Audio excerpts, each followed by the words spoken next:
The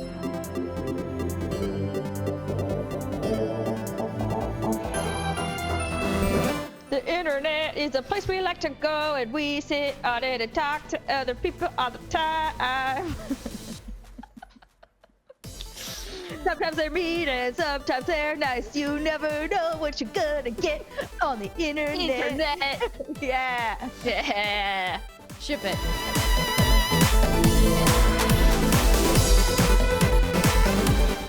What's good, everybody, and welcome to another episode of the What's Good Games podcast, your source for video game news, commentary, analysis, and of course, your favorite part, the funny stuff.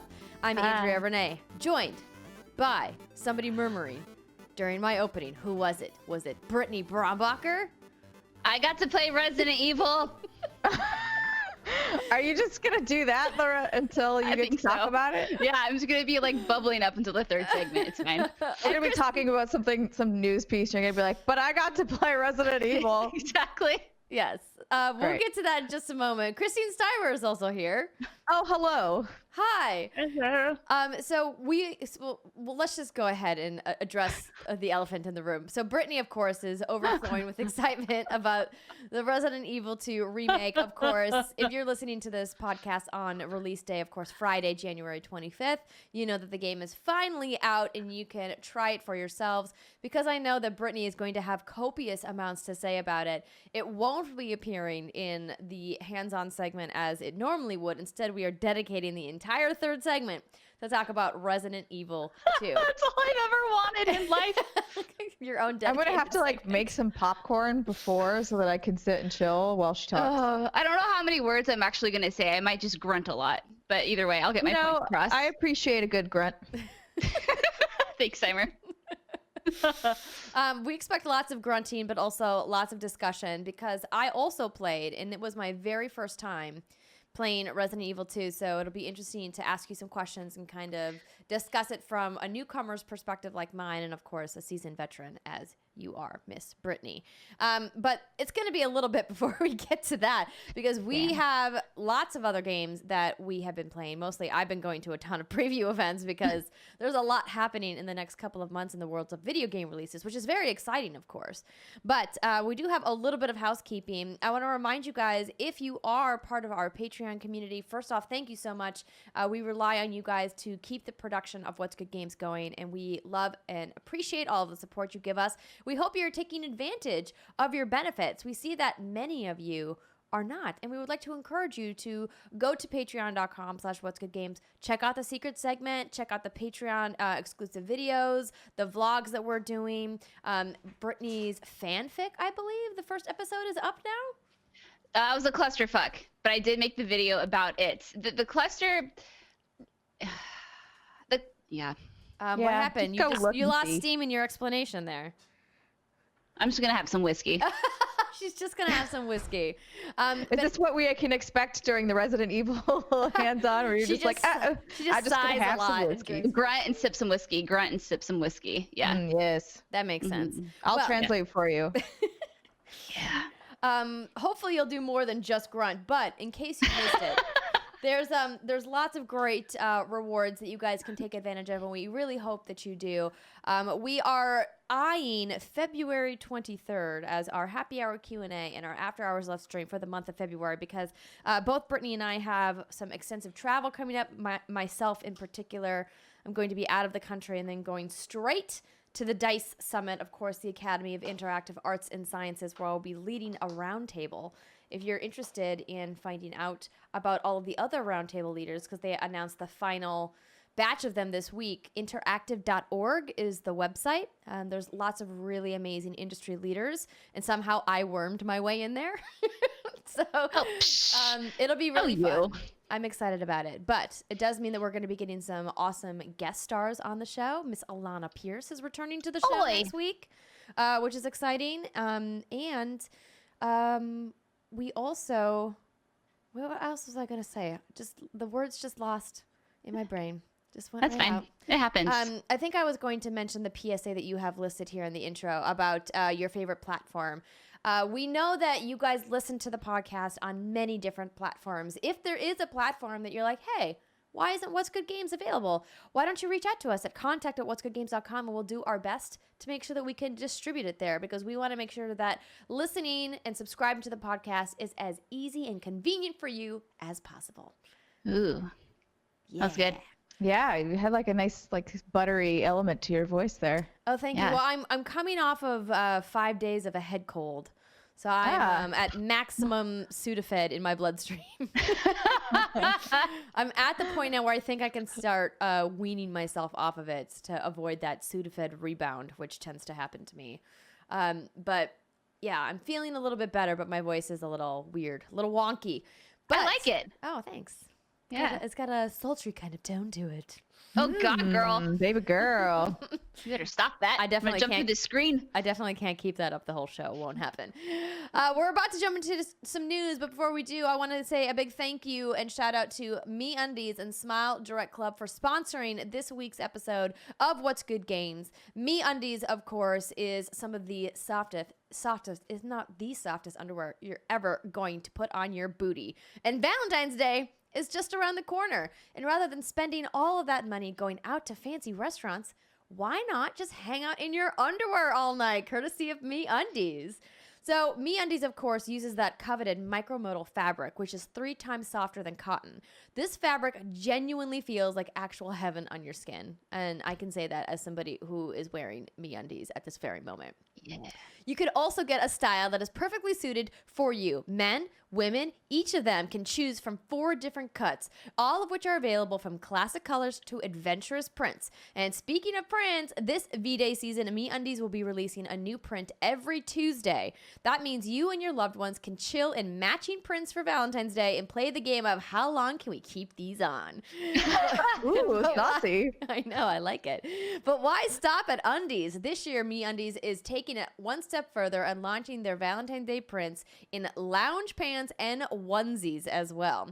Both are made from the same micromodal fabric as their undies. And of course, they've got a great offer for our listeners and for any first-time purchasers. When you order your MeUndies, you'll get 15% off plus free shipping. This is a no-brainer, you guys. 15% off a pair of the most comfortable undies you will ever put on. To get that 15% off, free shipping, and a 100 satisfaction guarantee, go to MeUndies.com/WGG. That's MeUndies, MEUNDIES.com/WGG. And the prints that they have up already for Valentine's Day are super cute. They have like a little wine and takeout container pairing. They've got a bunch of hearts. It's definitely worth checking out. Last year they were using the tagline match your bottom half to your better half, and I thought that was really cute. So I got Oh, that's cute. I remember that. I got John and I that's the cute. matching Valentine's Day ones from last year. So check them out. MeUndies.com/WGG. All right, into the news. Before we get there, I just got to plug my laptop in really quick. Hold on. Oh. I thought you were gonna be like, I just gotta plug something like a like an actual thing. right. But I guess that's She actually is actually plugging in a thing, but yeah. yeah. Yeah, That was some good vamping, you and me. At my Yeah, good job, we good did job, good. ladies.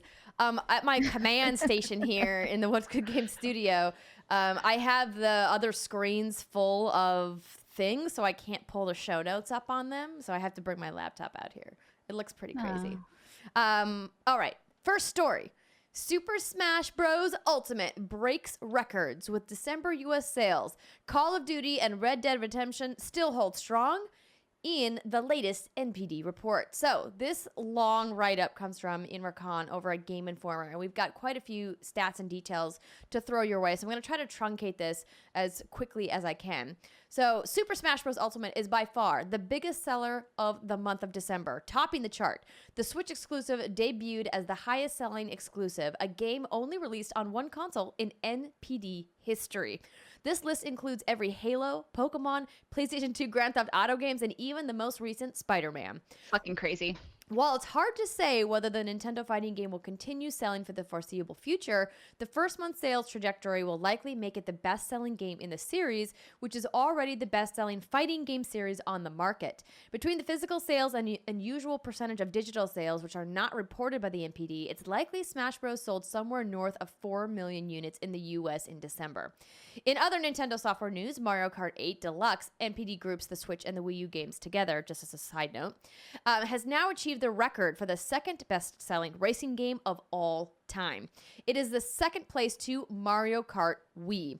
While previous years have had Call of Duty ending the year as the best-selling game of the calendar year, and by previous years, it's like, I believe the last 6 years in a row. The third best-selling game of the year was, or excuse me, I totally skipped that. Best-selling game of the calendar year 2018 goes to Red Dead Redemption 2. This is probably not a surprise to most, considering the game's quality, advertising push, and historical legacy of Grand Theft Auto 5 continuing to live on the charts for literally years, and is still in the top 20 again for December. That's insane. It really is. Call of Duty Black Ops 4 did, however, land as the second best-selling game of the year. The third best goes to NBA 2K19, which is honestly kind of a shock to me, which also makes it the best-selling sports game of 2018, and now yearly accolade given to the NBA 2K series. It's followed by Madden NFL 19, the fourth best-selling game of the year, and Super Smash Bros. Ultimate. With the exception of Red Dead Redemption 2, the entire top 5 best-selling games of 2018 were either primarily or heavily emphasized multiplayer. So before I get into some more rankings, wow, hats off to Nintendo and congratulations. That is an impressive feat. Yeah, that's dang. I mean, it's just like, Stunned yeah, like what do you say to that? That's incredible. I think what's surprising to me, and I guess I shouldn't be surprised by this, is how number 2 and 3 were NBA 2K19 and Madden NFL 19. I mean, we're obviously out of touch with the sports ball games. I don't know why I call it sports ball. I hate it when people do that, and I just did it. Shame on me. Shame. Yeah, because, you know, we don't really cover those games in our little bubble of a podcast here. And so it really goes to show you how expansive the gaming community really is and how it's games like this that are really the hot sellers.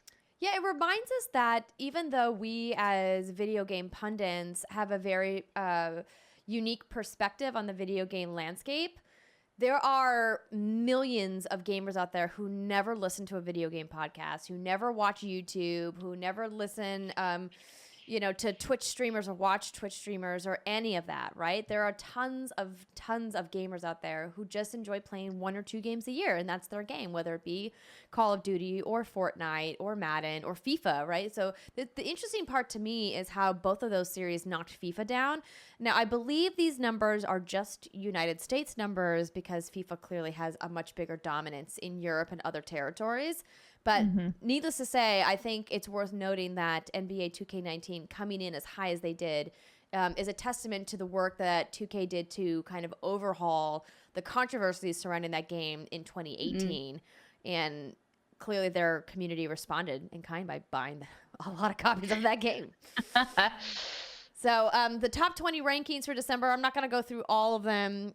We just went through the top 3 there. So Smash, Red Dead, Black Ops, Battlefield, NBA 2K19, Mario Kart 8, which I can't believe that game's hanging on in the top 10, Madden, Super Mario Party, Pokemon Let's Go Pikachu, Marvel Spider-Man, Assassin's Creed Odyssey, Pokemon Let's Go Eevee, and then Odyssey in the top 20 a year later. I mean, those make sense to me. Like Mario Kart makes sense to me. Super Mario Party makes sense to me. Like these are all things that you would get as gifts in December. I guess if you're getting a brand new Switch, because clearly Nintendo had a dominating year for hardware as well, which we'll get into in just a second, that makes sense. So speaking of which, Switch finishes the year as the best-selling console of the year, finally beating out Sony's PlayStation 4 yearly totals for the first time.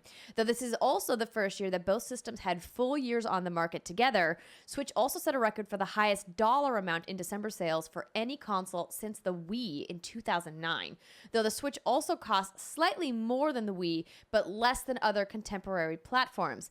As an odd aside, the best-selling accessories of 2018 were the black PlayStation 4 controller and the white Xbox One controller. The Switch Pro controller is also there, but the type color was not listed. It should be interesting to see what 2019 holds for these 3 three platforms.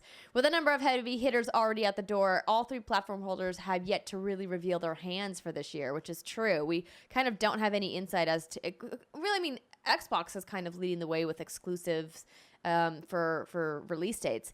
And Imran continues, by this time next year, we could theoretically be discussing whether The Last of Us 2 outsold Halo Infinite or whether Animal Crossing quietly outsold everything else. I hope so. That would be amazing. I would say Pokemon has a chance to outsell. Animal Crossing just doesn't quite have the market penetration. I know. But I don't know, when you get Chrissy Teigen behind something, maybe she's going to do all the advertising for them. If Nintendo wakes up and actually gets her on their influencer payroll, then maybe. Oh my God. Maybe. Yeah. So tied into this story, of course, the ESA released a press release earlier this week stating that U.S. video game sales reached a record-breaking $43.4 billion in 2018, which is Steimer's got like the little pinky for Dr. Evil. Yes, billion. so many billions of dollars. That is an 18% increase from 2017. So the ESA president and CEO, Stanley Pierre-Louis, says the impressive economic growth of the industry announced today parallels the growth of the industry in mainstream American culture.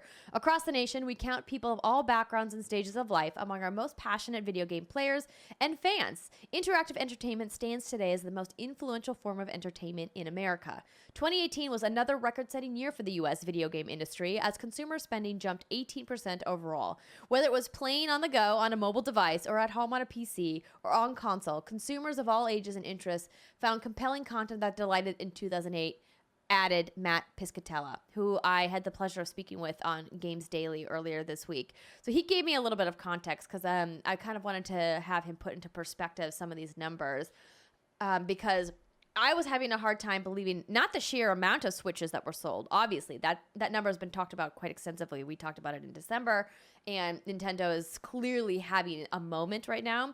But the overall dollar amount was hard for me to grapple with because of the Xbox One X and the PS4 Pro being substantially more expensive than the Switch. I just assumed that the numbers weren't so far away that extra like $100 to $200 wouldn't have offset the overall profits, but apparently it has. The amount of premium consoles that both Xbox and PlayStation are selling does not outweigh the sheer volume of Switches that are out in the world, which I thought was fascinating. Yeah. Go Switch, go! Oh. Yeah, man.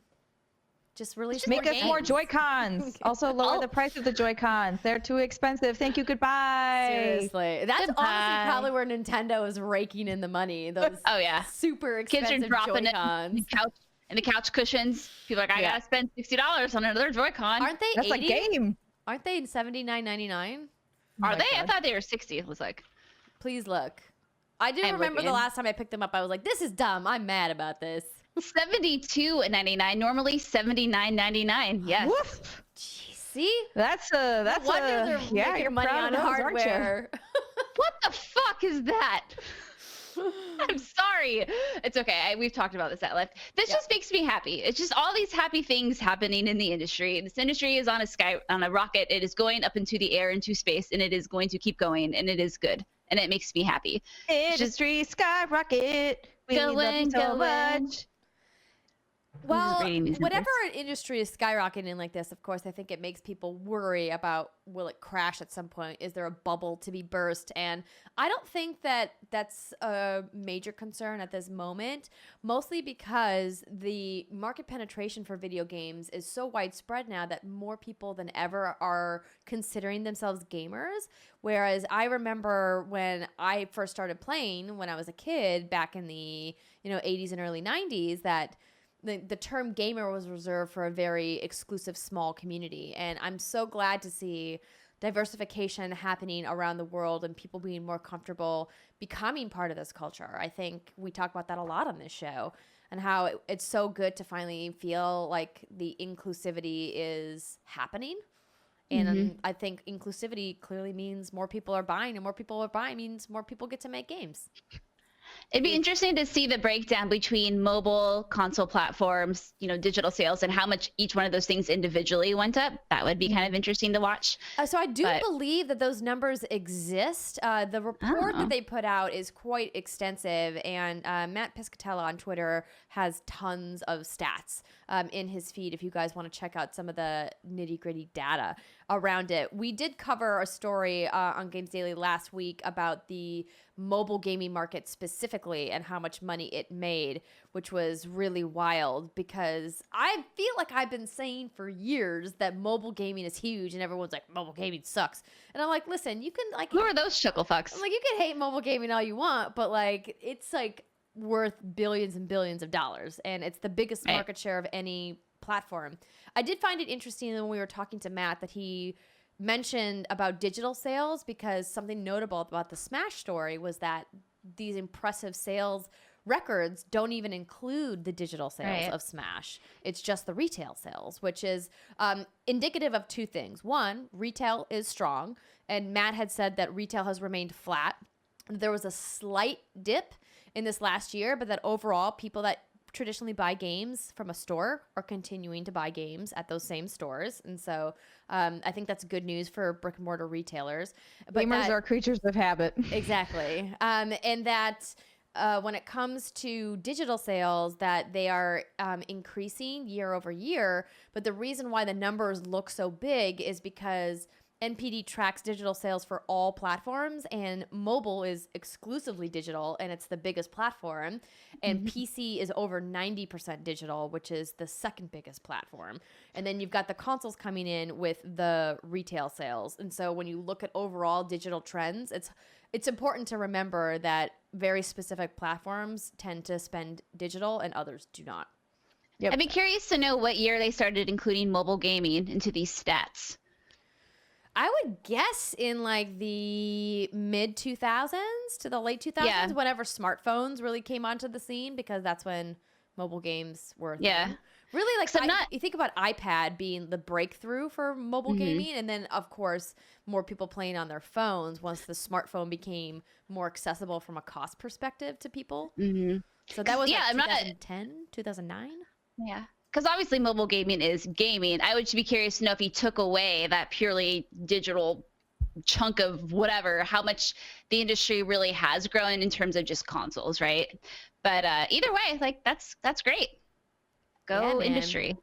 And I wonder, because you were saying earlier, people are worried about, are we in a bubble? Is this going to crash? And it's just, like you said, I don't know if that applies to this industry that we're in. Just because I feel like, the games aren't going away. This is such a money-making industry. It's not like someday someone's be like, we're not going to make games anymore. So I don't know. It's just we have bubbles within our industry, but the industry as a whole is not a bubble.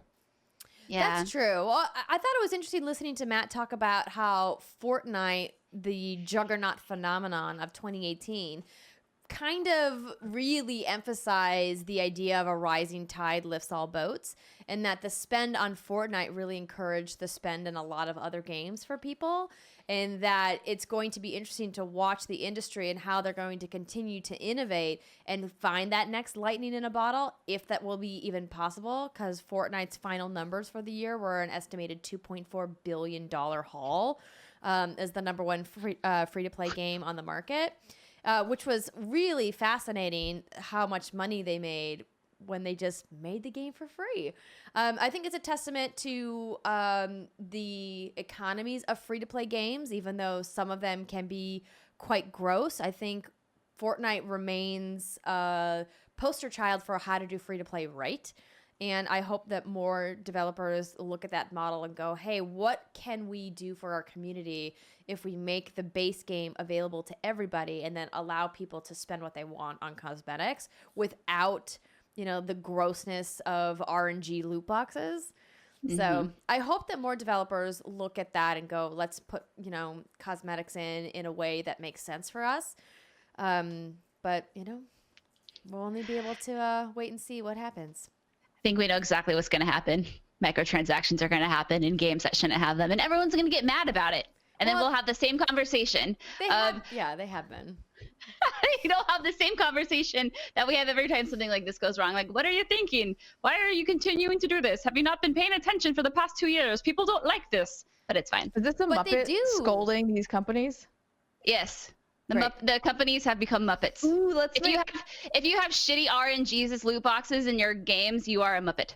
I do want to make sure that there's a distinction between loot boxes and microtransactions, because while all loot boxes are a microtransaction, not all microtransactions are loot boxes, right? That is very true. Yes. And so I don't think I've said this before, and I will say it again. I don't think microtransactions as a blanket statement are bad.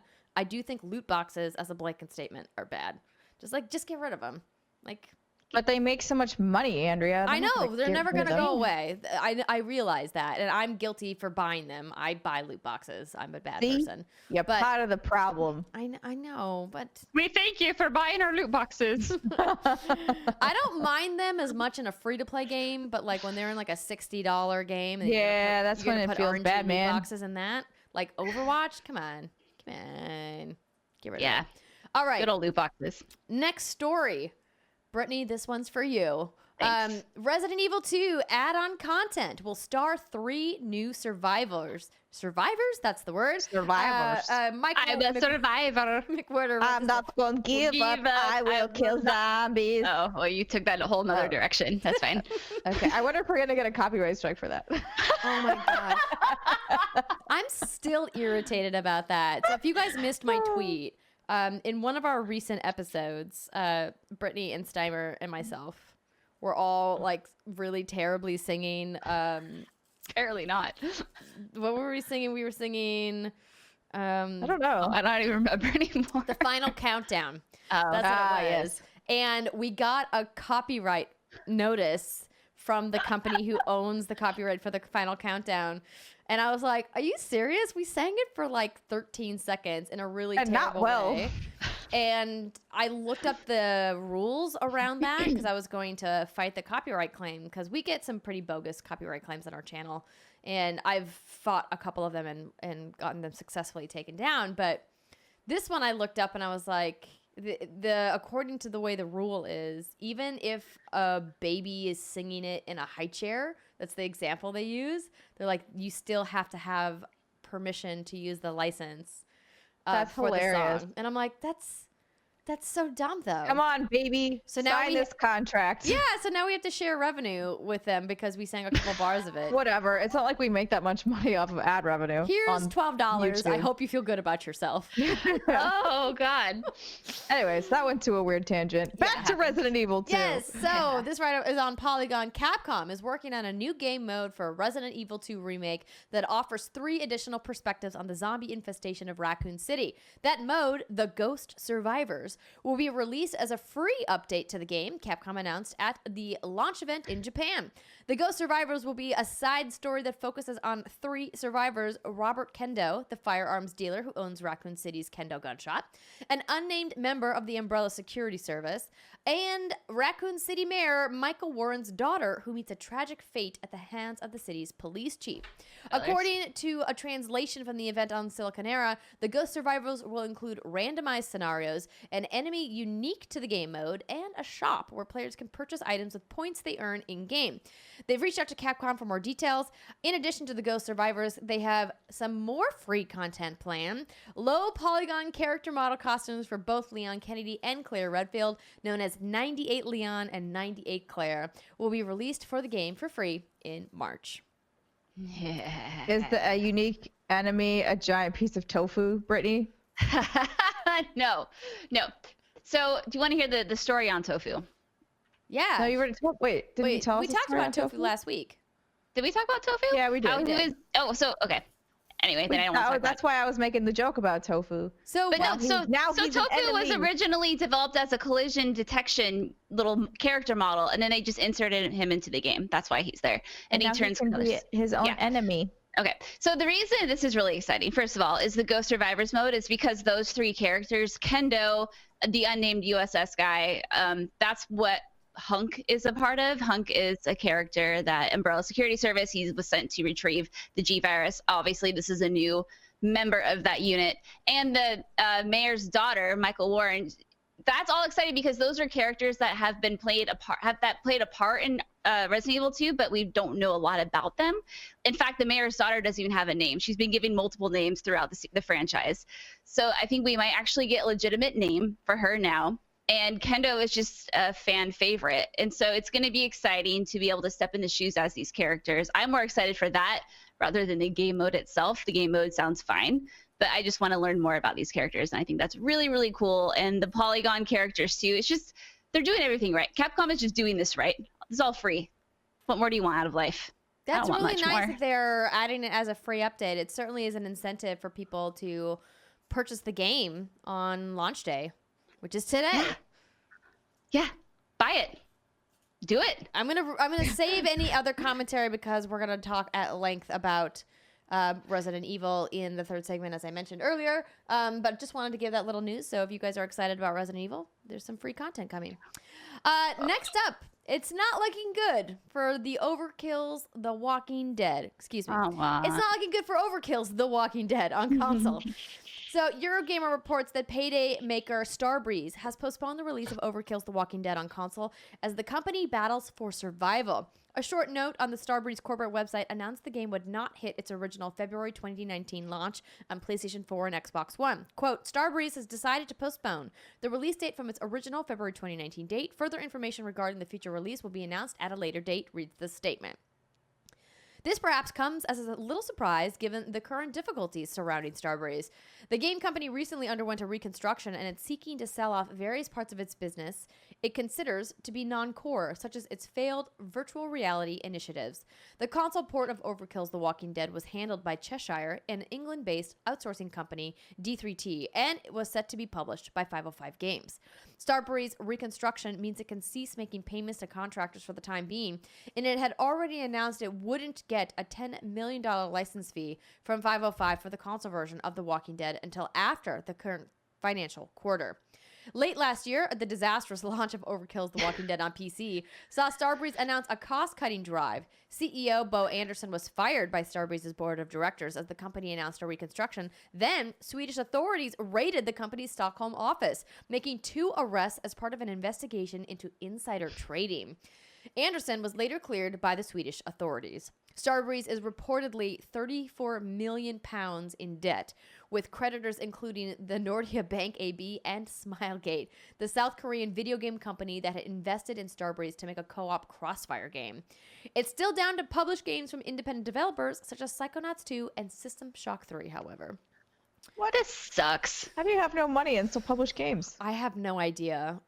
Like, Business is weird. The whole thing is wild. Of course, they're delaying the console port. It's never coming. Yeah, I doubt it will. Yeah, at this Even point. with that $10 million, that means that they're 24 in debt. They're in a bad place. Oh wait, no, because one's in pounds and one's in dollars. Ooh. Yeah, let me do a quick conversion here. Do some math. So I was looking at the reviews on Metacritic, and it's currently at a 52 out of 100. And Wow. I read a few of the reviews, and the sad thing about this is most of the reviews say that the game and the concept is not bad in itself. It's just incredibly unpolished, and it's a great idea. It's just the technical polish on it is shitty. Like, it crashes, the loading times are way too much, just recycled maps, everything. So it's a bummer deal. This is the problem that I had with the game when I played it at Judges Week back in May of last year, is that I was like, the concept looks neat, like 4-player co-op, you're in this world, it's based off of, the TV series The Walking Dead instead of just the straight comics. You could see some kind of fan favorite characters from the television show appear, but it just felt a little clunky, which was disappointing. But at that point, it was still pretty early. Well, not pretty early. They still had around like 5 months of development, so they could have fixed some of that stuff. But obviously, the PC launch did not go as well as they anticipated. So now they find themselves in this state. And of course, I could have told them that they should have ceased all virtual reality stuff like ASAP. Yeah. And by the way, 34 million pounds sterling is 44.4 million US dollars. Welp. There you go. So I think their VR headset was going for like $3,200 or something insane like that. It was it Nobody got money for that. Yeah. Right. I think it probably could have been, a cool piece of technical equipment, but it's that price point, and clearly they're riddled with problems. But it's interesting because this game was announced in 2014, and I think as we've seen, very few games that are announced that early live to see the light of day, and if they do, the end result is just not good. And I think back in 2014, having a game with zombies was still considered a okay, cool thing to do, especially The Walking Dead. And as time's gone on, that culture's kind of shifted and changed, and it's not enough to sell units anymore, unfortunately. So, want. Sad day. Want indeed. All right. That's going to do it for the news for this week. I'm sure there'll be some crazy breaking story that we're inevitably going to miss. Apologies for that. But we have lots of video games to talk about in the next segment. So we're going to take a short break right now. When we come back, I have played Anthem. Britt and I played Mortal Kombat 11, and I also played Far Cry New Dawn. And of course, Brittany and Steimer played some stuff too. We'll talk about it all in just a moment. That was good, Andrea.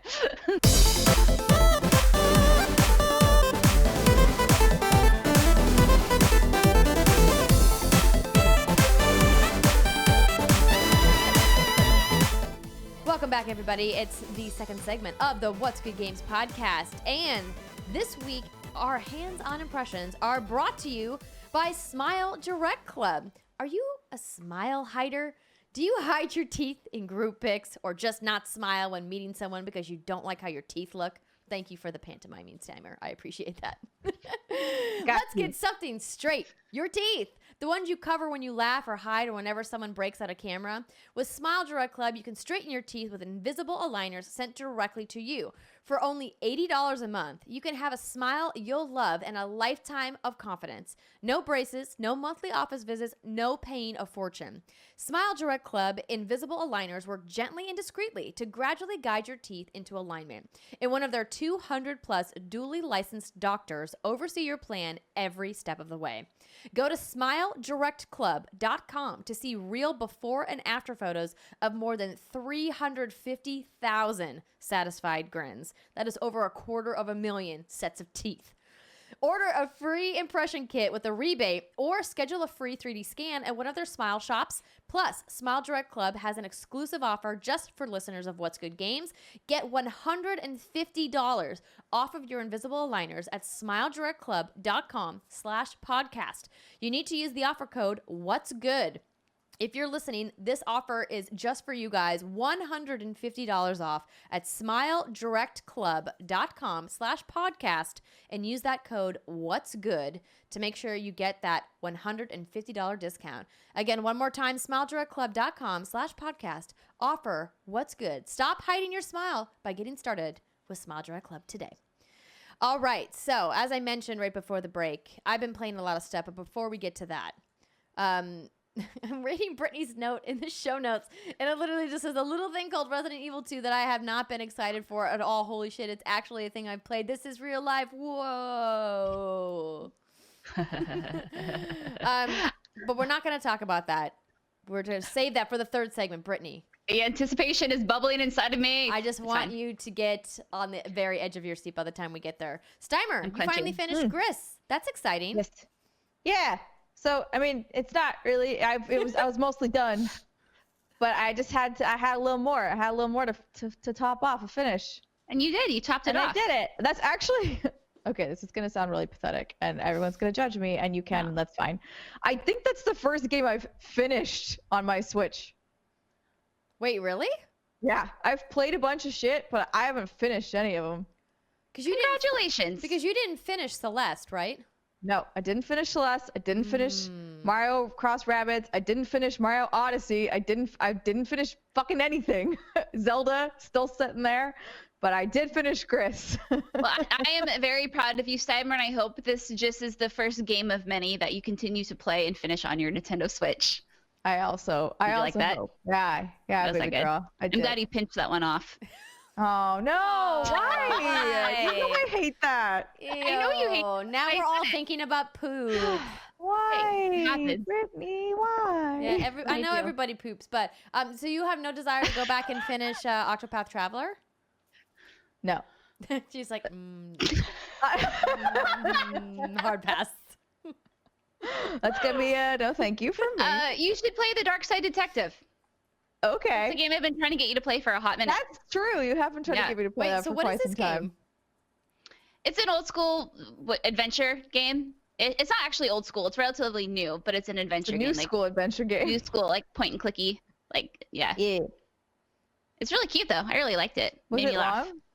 No, I think I finished it on a plane ride Oh, great. to like San Francisco or I something. think the problem with my Switch is I have such short attention span that anything that gets too involved, I'm like, oh, okay, distracted now. I don't know why I have so much more ADD with the Switch than anything else, but it's usually because I'm traveling. Yeah, that's true. Yeah, I'm looking forward to bringing my Switch on my incredibly long flight to Australia. Many hours to play. I have new Super Mario Brothers U Deluxe that I'm planning What a name. to check out. I still have Pokemon Let's Go Pikachu that I was thinking about bopping around in. And then what I'm really excited to play, though, is just more Diablo 3 Eternal Collection because it's just so good. I mean, I appreciate you throwing Pokemon in there. I do. I mean, I actually had a surprisingly good time when I played with you. And that's not a knock on Pokemon. It's just like I've never been interested in that franchise. But I really like what they did with the Let's Go graphic style. I think it makes it, for me, a little bit more approachable than some of the 3DS Pokemon games that I've seen over the last decade. And I know that there's obviously some smaller indie games that are out. And maybe I'll try to go after some more moons in an Odyssey, but probably not realistically. Can I Do just you like say, Guacamelee? Because that's out now. I played it like 20 minutes of it, so I didn't put it down here because I was like, I haven't played enough yet. I just want to say the fact that you were playing Pokemon and Resident Evil just makes me so happy. Look what you've Andrea's done to a me, better Brittany. friend than I am. It's okay. Hey, you played the demo for me. That means I a lot. did play the demo for you. I swear, if you fly down here, I'll play. Yes. So, I mean, so that's up to you. Ball's in your court there. That was really creepy. Like, We've definitely had a lot of people asking if there's going to be a Let's Play or stream of Resident Evil because there's a lot of people that have written in to be like, I'm too scared to play, but Brittany can play for us, right? Yeah, actually, Corey Barlog said he would be down to come join us if we wanted to do some Resident Evil. That would be fun. I love how he's just like tooling around visiting everybody. Yeah. Just like, That'd be fun. You know, taking some time off, not working on God of War 2 or whatever the name is of the next thing. Playing Resident Evil with these no names. It's great. Yeah, exactly. Cool. We want to make a note here that, of course, also out this week is Life is Strange 2 Episode 2. And we were planning to talk about it here, but we realized that with all the embargoes lifting for several preview events that it's just not enough time to give you guys time to play. And it's really a difficult game to talk about, even loosely without spoiling things. So we are going to set a date in stone for episodes 1 and 2 spoiler cast. It is going to be March 1st. the first week of March. Yes. Friday, March 1st is the episode that'll happen. So I know that seems like a long ways away, but it's only 4 weeks away. That'll give you February is very short. It is, yes. So we'll give you plenty of time to catch up on episode 1 if you missed it last year and to play episode 2. But we just want to remind you guys of Life is Strange 2. Episode 2 is also out this week. And a big thank you again to Square Enix for supporting us last year and throwing a really cool event with us. We love those folks over there. So you two ladies. yes. Was it last week? Mortal Time is a strange construct. The only part that I was kind of jealous about was the gifts that you got to make. Oh, those are so good. The fatality gifts. Yes, the fatality gifts, because I was like, God damn it, those are cool. We made a point to be the first people in the photo booth line after the live stream presentation was over. Yeah. I was like, Britt, let's beeline it over to the photo op. Yes. But But otherwise, that game is still a little too. I mean, I know it's ridiculous score, but it still makes my stomach turn a little bit. Someone hit us up on Twitter and asked, do you think Steimer will play this game? And I'm like, hell no, Steimer will not play this game. Definitely not. Yeah, I'm obviously a diehard Mortal Kombat fan. I've talked about it several times on the podcast over the last couple of years, but even I like had my stomach turn a little bit because the problem that I think Mortal Kombat is running into is that they have to continually push the envelope with the gore and the violence and just how grotesque the fatalities are with each iteration. I mean, Mortal Kombat 11. That's wild to think about how many years this franchise has been going on. And with the way that photorealism has advanced in graphics and video games, it's almost too real. Like, see the texture on the intestines as they're being ripped out, to see the indentations on the brain as it's coming out of the skull, the eyeballs. Like, it's just too much. I think I'm going to call it and say that they need to, like, dumb the graphics down a little bit. No! See, I fucking love it. Can I play it in retro mode where it goes back to pixelated? Please, that's all I really want. And that's why I think what made it such a difference back then, because it had more of a comedic element, because it felt silly in a way, right? It's like it was so ridiculous, like the way the blood splatters are. It's so realistic looking now that it actually almost made me vomit at one point when I was watching some of them. You were just hungover. Well, that too. Steimer and I had drank too much tequila the night before. I wasn't gonna like say that, but thanks for calling me out. I guess that's Brittany's thing, is just to call people out on the podcast. I do. See, I agree. It's really realistic looking. I fucking love it. But it does go to like ridiculous levels where it's comedic if you don't have a like weak when the stomach. face comes out and then the eyeballs come out and then the brain or whatever. Like, I'm one of those people who's in the audience going, oh, and like waving my arms in the air, because like typically that stuff. Well, actually, you know what? No, I've hunted a lot of my life, so I've seen my fair share of things such as that, and I'm not queasy by it. I haven't seen brains. Is that what you said? No, you said you have seen brains. Oh, I thought you said you haven't. And I was like, well, I don't want to make this weird, but yeah. But I could see how it would be that would be a really fun idea if they could do something like that and implement just old like 16-bit graphics or whatever. It's just kind of like a silly gore mode, so you wouldn't have to see that. But I wonder if they would do something like that. That'd be fun. Yeah, I'm not sure, but I did find it interesting when Brittany and I were talking to one of the producers from the NetherRealm team. He mentioned the amount of development that they put into the liquid physics in the game, specifically because there was so much blood, that they really wanted to master blood physics and animation. And so that was a big focus for Mortal Kombat 11.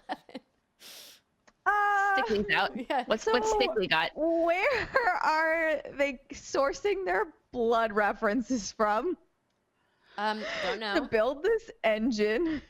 I'm sure they take water and do something to it that makes it have the same consistency as blood.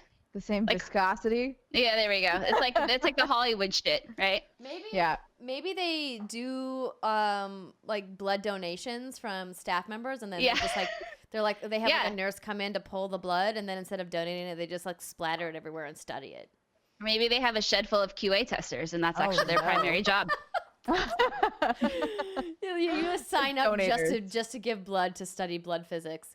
Yeah, that's a great question, Steimer. One that I did not ask or contemplate at the time. Really? That would have been my first one. I'd be like, wait a minute, what do you mean? How do you do this? What are you using? Yeah, what's the source material for studying? Yeah. Are you just watching videos of blood? Are you making fake blood?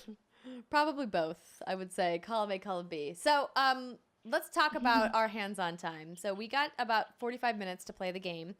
And we got to try out some traditional versus mode. We tried out a combat tower.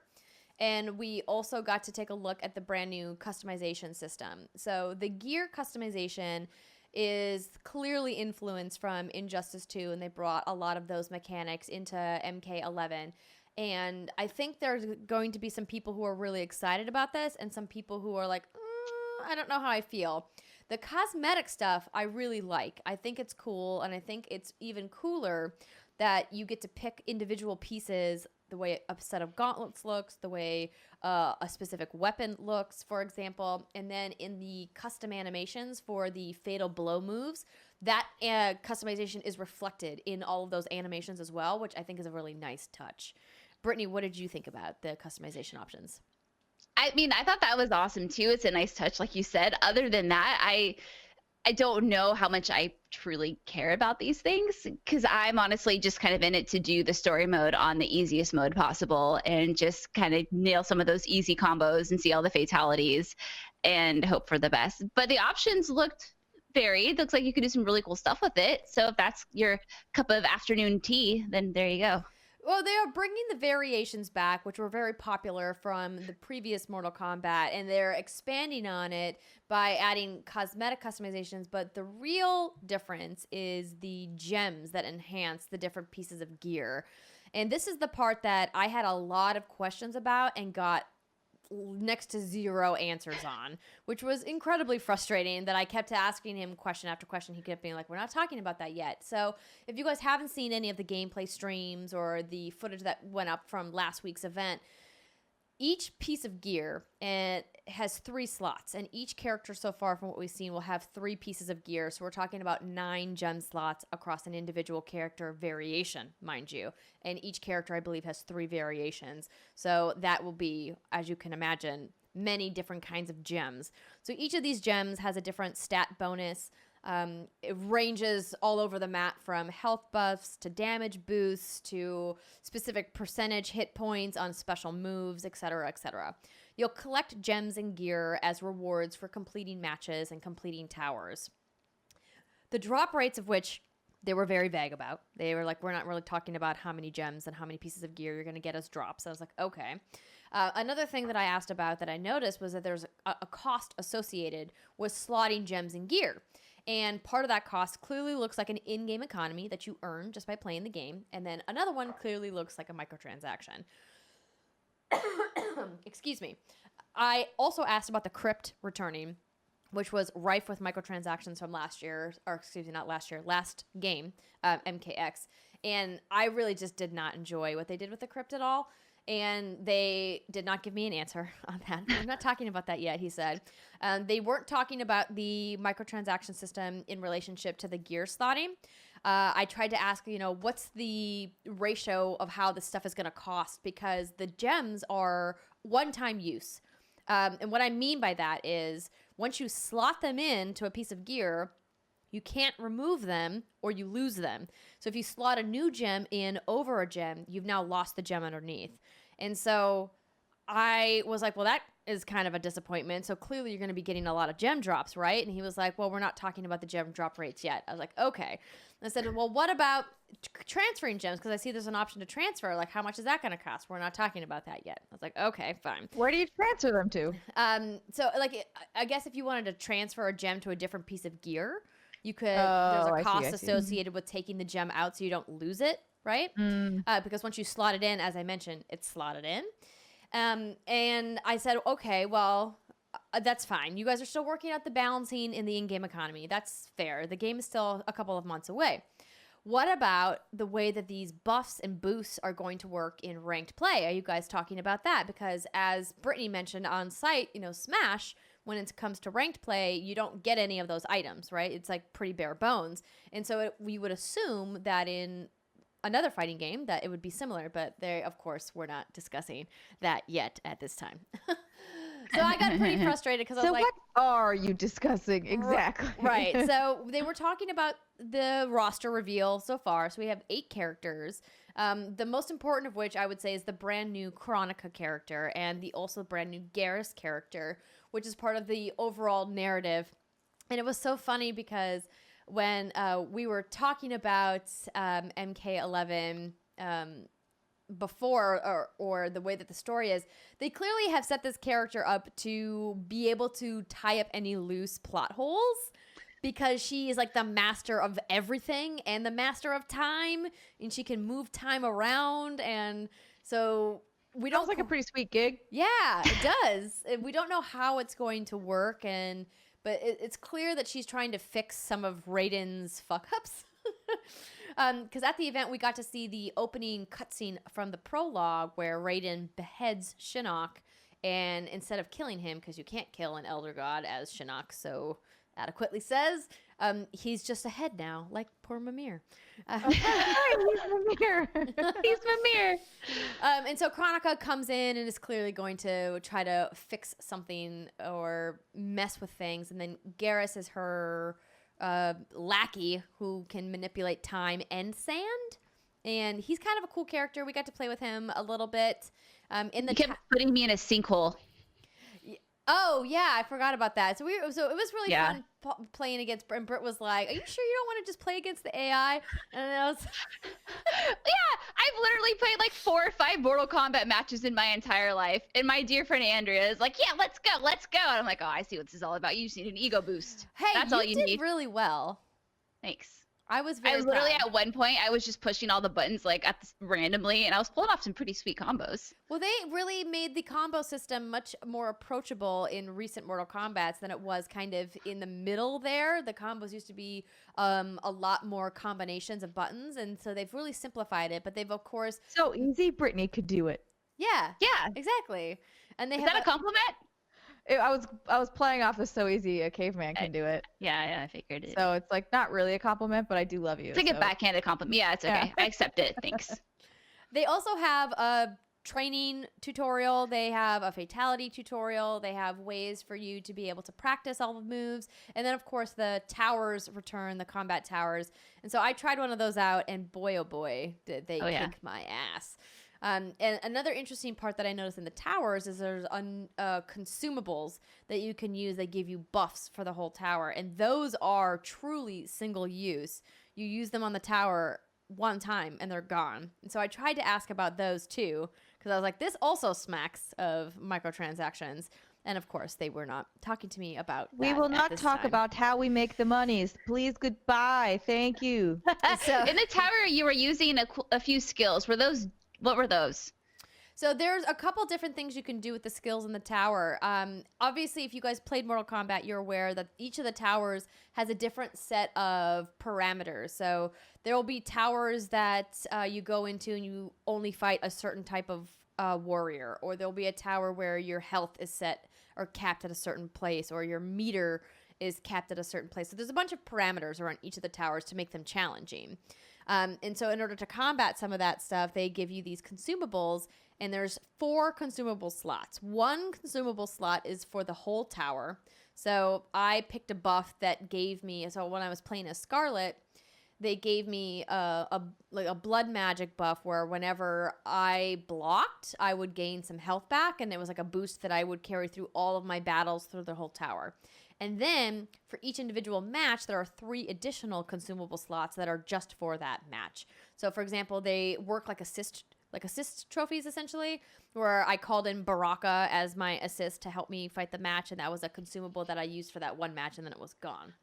Simon, did you think she was about to say Barack Obama? A little I bit. saw your I saw your eye twitch a little bit. No, I was like, the what? guy with all the Oh, never teeth and the mind. sword hands. I mean, when you were just like talking about what is happening in that cutscene, I was just like, what the fuck? Who are any of these people? Yeah, I clearly have not played Mortal Kombat in so long. It's definitely a little convoluted at this point, the story, for sure. It's like people have died and come back so many times, it's kind of hard to keep track of. But I don't want this to sound like I'm like all down on the game. I'm not. I think the game looks gorgeous. The graphics look amazing. Sorry, that's my bad. Oh, I was like, is that my computer? Now it's virus threat detection. Windows really wanted me to know. The graphics look fantastic. The combat feels snappier than ever, which is a testament because Mortal Kombat has always felt really fantastic, and they're clearly iterating with each version of both Injustice and Mortal Kombat, and NetherRealm is really like showcasing their finest work yet with MK11 in that regard.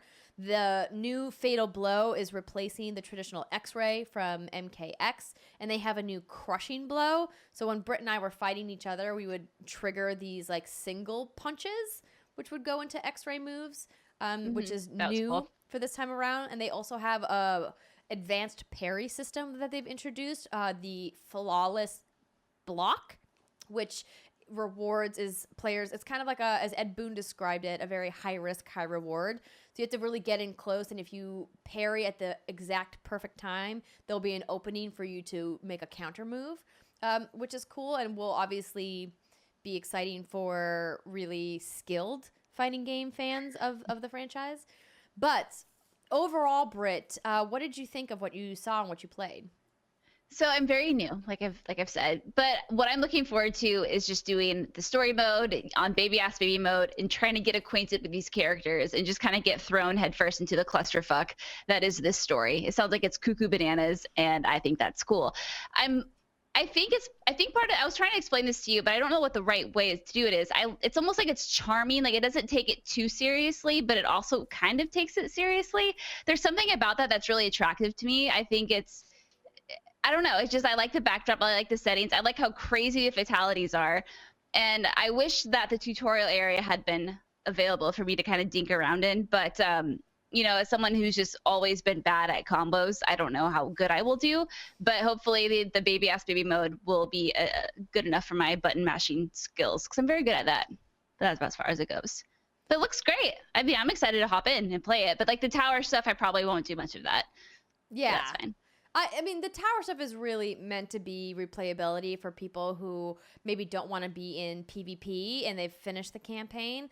I am also very much looking forward to the story because I am incredibly impressed with how NetherRealm has really innovated in fighting game storytelling in a way that we haven't seen anybody else do. Now, in fairness, I haven't played the World of Light or whatever the story mode is in Smash, so I can't compare.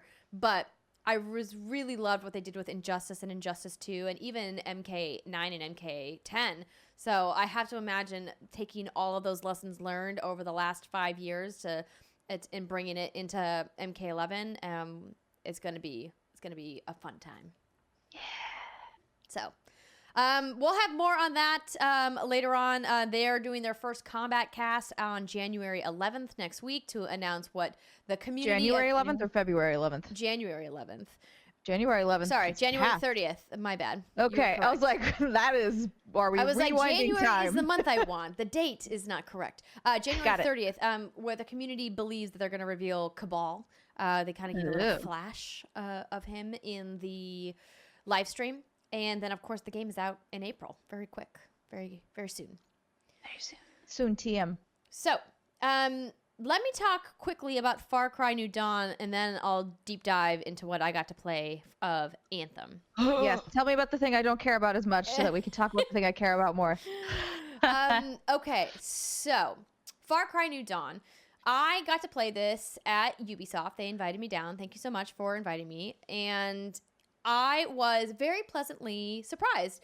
I went in being like, this is just going to be, like a DLC expansion. But it looks good. Now, I want to be clear.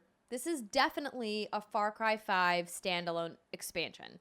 But it doesn't feel like just a DLC pack. It does feel like they spent a lot of time changing the art style of the world, but it still has the bones of Far Cry 5 underneath of it. But they've really kind of changed the look and feel of what was the name? Hope County is the name, and they've added quite a bit when it comes to gameplay mechanics. So let me pull up my little doc with my notes here. So Far Cry New Dawn is set 17 years after the events of Far Cry 5. The demo that I played was Act 1 of the game. So the created character is back. You can pick whether you want to be male or female. You will play a captain of security for a man named Thomas Rush, who is trying to organize a resistance against the Highwaymen, who are the villain group, led by twins Mickey and Lou, which you guys might have seen in the reveal trailer. Your home base will be a town called Prosperity, which is led by a woman named Kim, along with her daughter Carmina, who was just a baby that you helped deliver in a side mission in Far Cry 5, which I think is kind of cool. I did not do that. I don't recall doing that either. Mm-mm. There will be 6 new specialists in the game. Of course, the Guns for Hire returns in a New Dawn, and they've really emphasized a light RPG approach, including ranks for weapons and enemies. You're going to be able to craft weapons on a workbench, and there will be 4 different ranks of enemies that are going to be visually indicated by armor. So you'll see your standard enemy who's not really wearing any armor, just clothes, and then like the level of armor will continue, whereas the rank 4 is like very heavily armored. So it'll have like a visual reference. There is going to be a new outpost escalation system, which adds replayability to the game. So you can abandon an outpost that you've taken over so that the highwaymen retake it, and then you can go re-defeat them to get extra rewards, which is nice for people who want to keep playing in the world. And of course, you're going to be able to upgrade prosperity, and ethanol is the key to grow. So ethanol is a new resource that you're going to find around the world, and you're going to need to collect ethanol to That's upgrade sweet gas. various items around prosperity. For example, if you want to upgrade the infirmary, it'll improve the med kits that you use. If you upgrade the garage, it'll improve the types of vehicles you can craft, et cetera, et cetera. There's various things you can upgrade around prosperity. There'll be 3 difficulty levels for New Dawn: Explorer, Tough, and Hard Ass. And they've really added some new exploration elements, including you can, or actually, I shouldn't say add. They're very similar to what you played in Far Cry 5. So you can talk to scouts, which they'll give you hints about where to go find stuff in the world. There are treasure hunts, which are very similar to going into the bunkers that you saw in Far Cry 5. Outposts, of course, are back. Looting is back. Hunting is back. There will be supply drops. So airplanes will periodically go through the world and drop supplies, and then you'll have to go fight people to win the resources. Hunger Games style. Yeah, so I mean, there's a bunch of stuff. Yeah. One of the newest things, one of the new things, I should say, that they added is a gameplay item called Expedition. So this is where they take you to what they are calling, quote, new frontiers. So the setting is expanded to other regions of the U.S. and is accessible via a key character. So I didn't actually get time to play the expeditions, but I think it sounded really cool. So it's co-op centric, they're replayable, and they're randomized.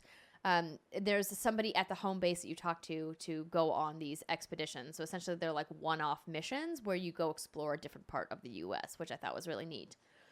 Yeah, I mean, the game looks good. The graphics look good.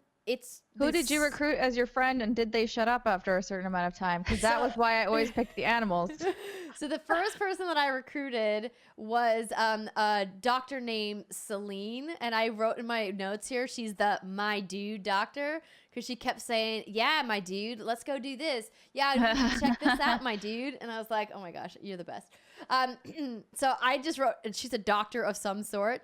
And what I really loved about it is that her recruitment mission happened in a very specific area of the world that will instantly remind you of a very big mission from Far Cry 5. And I don't want to give it away because for people who want to play, I don't want to spoil it for you. But what I really loved about it is that when you're doing Celine's mission, you very clearly see some of the repercussions of events that happened in Far Cry 5. And there Celine references specific things, and other people will reference them. And even visually, when you're going through her mission, you'll be like, it'll all come flooding back to you. You'll be like, oh my God, I totally remember this mission. And I thought that was a really nice touch, and I have to imagine there'll be several other things like that. Of course, Ubisoft has also already disclosed that Joseph Seed is going to be part of New Dawn, and there are plenty of references to him throughout New Dawn. I've been laughing silently because I remember when Steimer said she wants to punt Far Cry 5 into the sun. Yes.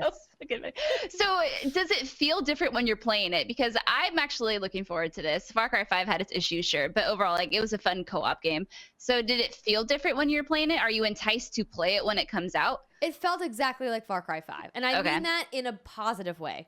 And I would say if you really enjoyed Far Cry 5 and you liked your time with it, you will definitely enjoy New Dawn. So, but how do the story missions trigger? Because is it the same as Far Cry 5? Because that was annoying as shit. I could not tell you because I only played one mainline story mission. But Got from it. what I've seen, Bliss is not in this world. But I've Thank only fucking seen God. but I've only seen part of it. So who knows? Maybe Bliss is hanging around somewhere. But I'm sure yeah. it's somewhere, but But hopefully you're not such referring a to main. like getting knocked out and waking up somewhere? Well, just Yeah. like how They you would didn't- ambush you. They would Yeah. ambush you while you were in the middle Yeah. of doing something else. You didn't get to pick when you went to go do a story mission. It was just like, you're doing this now. Yeah. Have they mentioned whether or not how big this game is or how anything like that? Because I feel like it's a really interesting premise, and that was one of the issues with Far Cry 5. It was just too much. It was just too big of a map. So they didn't because they're like, because of the replayability of some of the things, it's hard to put a number on it. And they even mentioned, they're like, people always ask us to put a number on it, and we just can't. We just don't know how to do that because there's just so much to do in the world. But they did show us part of the map. And if I'm comparing it to Far Cry 5's map, it looks like one big section because Far Cry 5's map was in 3 sections, right? Yeah. So imagine New Dawn being just one of those 3 sections. But Okay. That would be again, fine with me. I want to make Yeah. a disclaimer Make it that smaller I don't know if that was the entire map or just or a section not. of it. or just what they showed us at the event. So, Yeah. but they do have a guy, a gun for hire named Bean, who started a website called Wikibeania. And, Oh. and it's called, and then the slogan for the website is just the tips. Oh my God. The problem with the human companions is like they wouldn't stop talking. Yeah. And And there's so no shut up eventually I was option. just like, oh my God, Peaches, come here. You beautiful, quiet cat. Come on, Cheeseburger, you beautiful, quiet bear. You are my friends.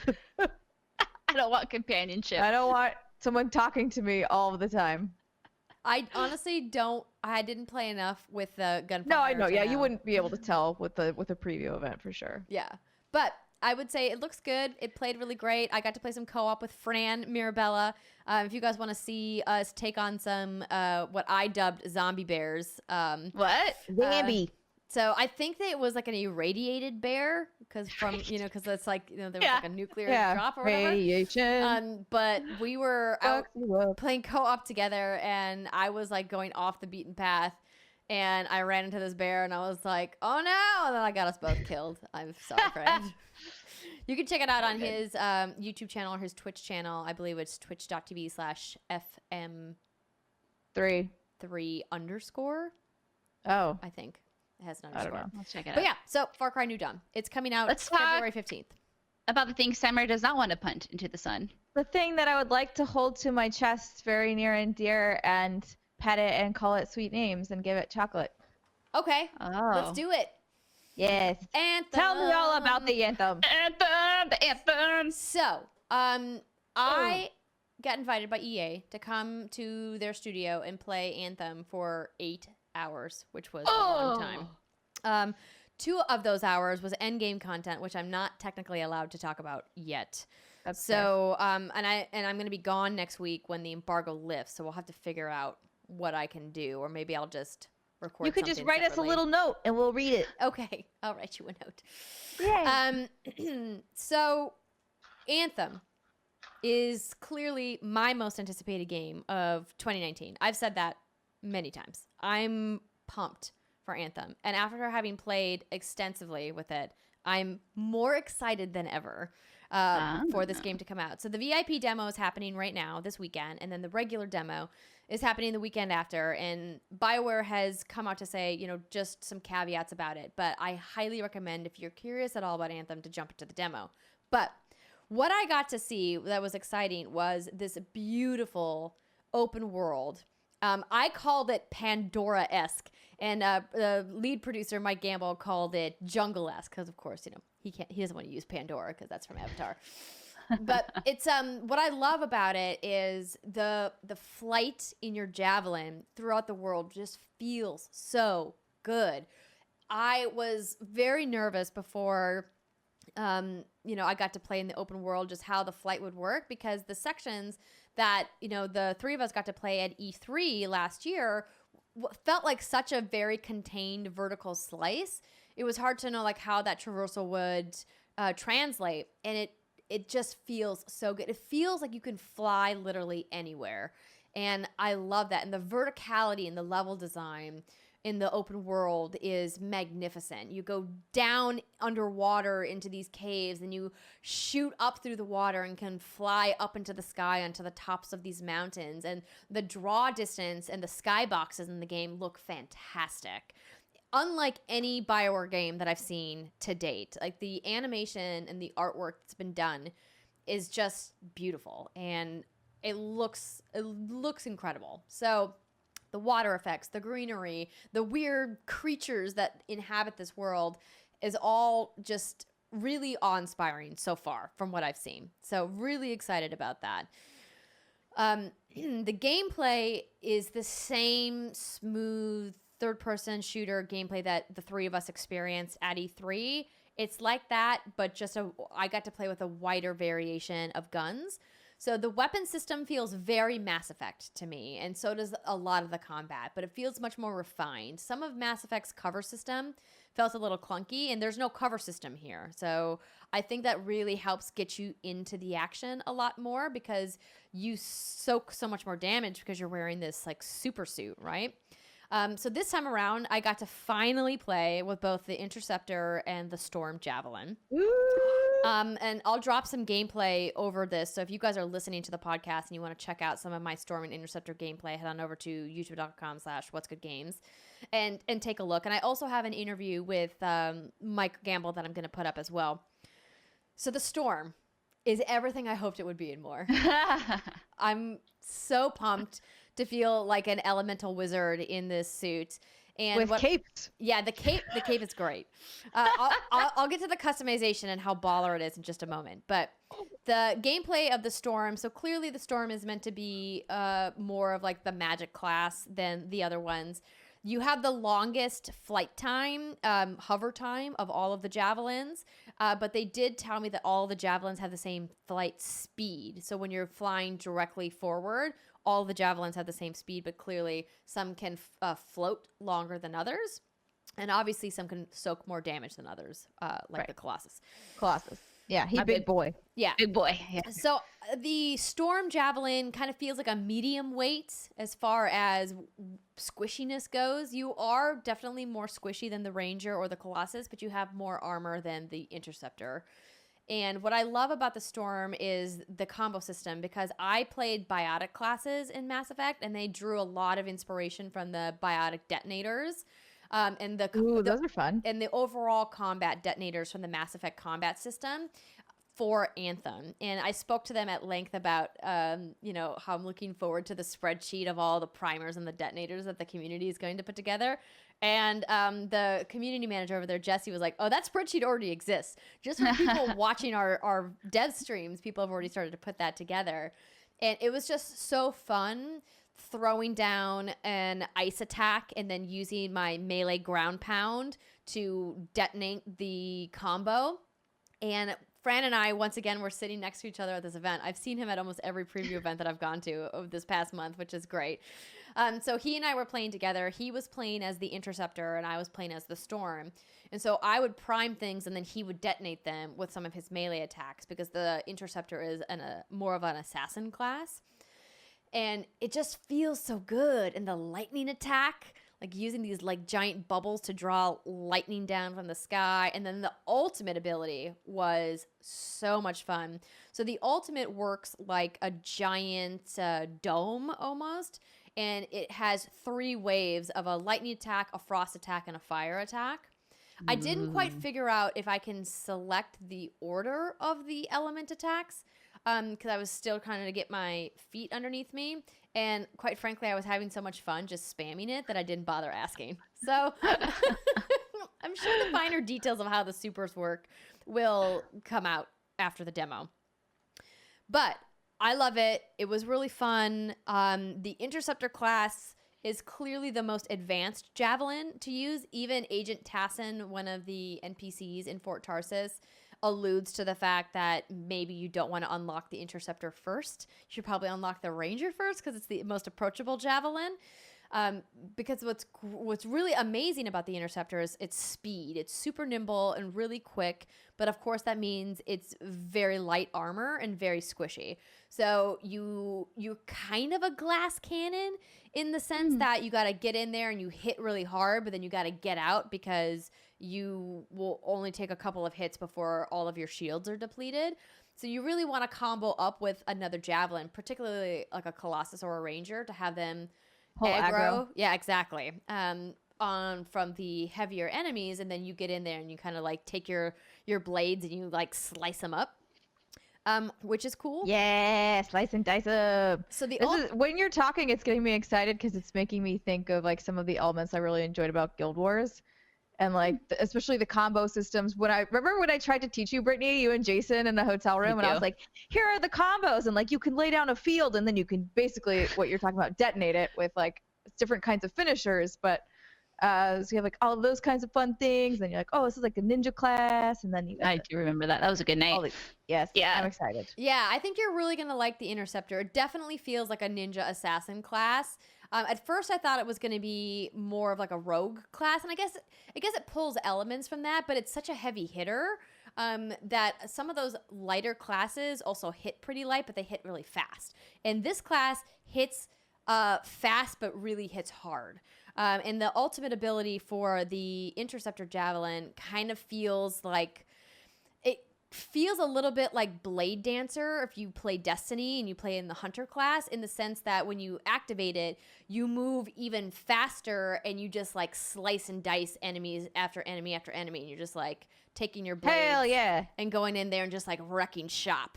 It's really good for wave clearing, which is awesome. Not so good for big tanky bosses that you're going to find in the strongholds, but definitely good for clearing mobs and things and waves of Well, that'd be enemies. good if but it's only at like certain points when they have the weak up, and then you just slice down their health. Right, exactly. But You gotta time it right.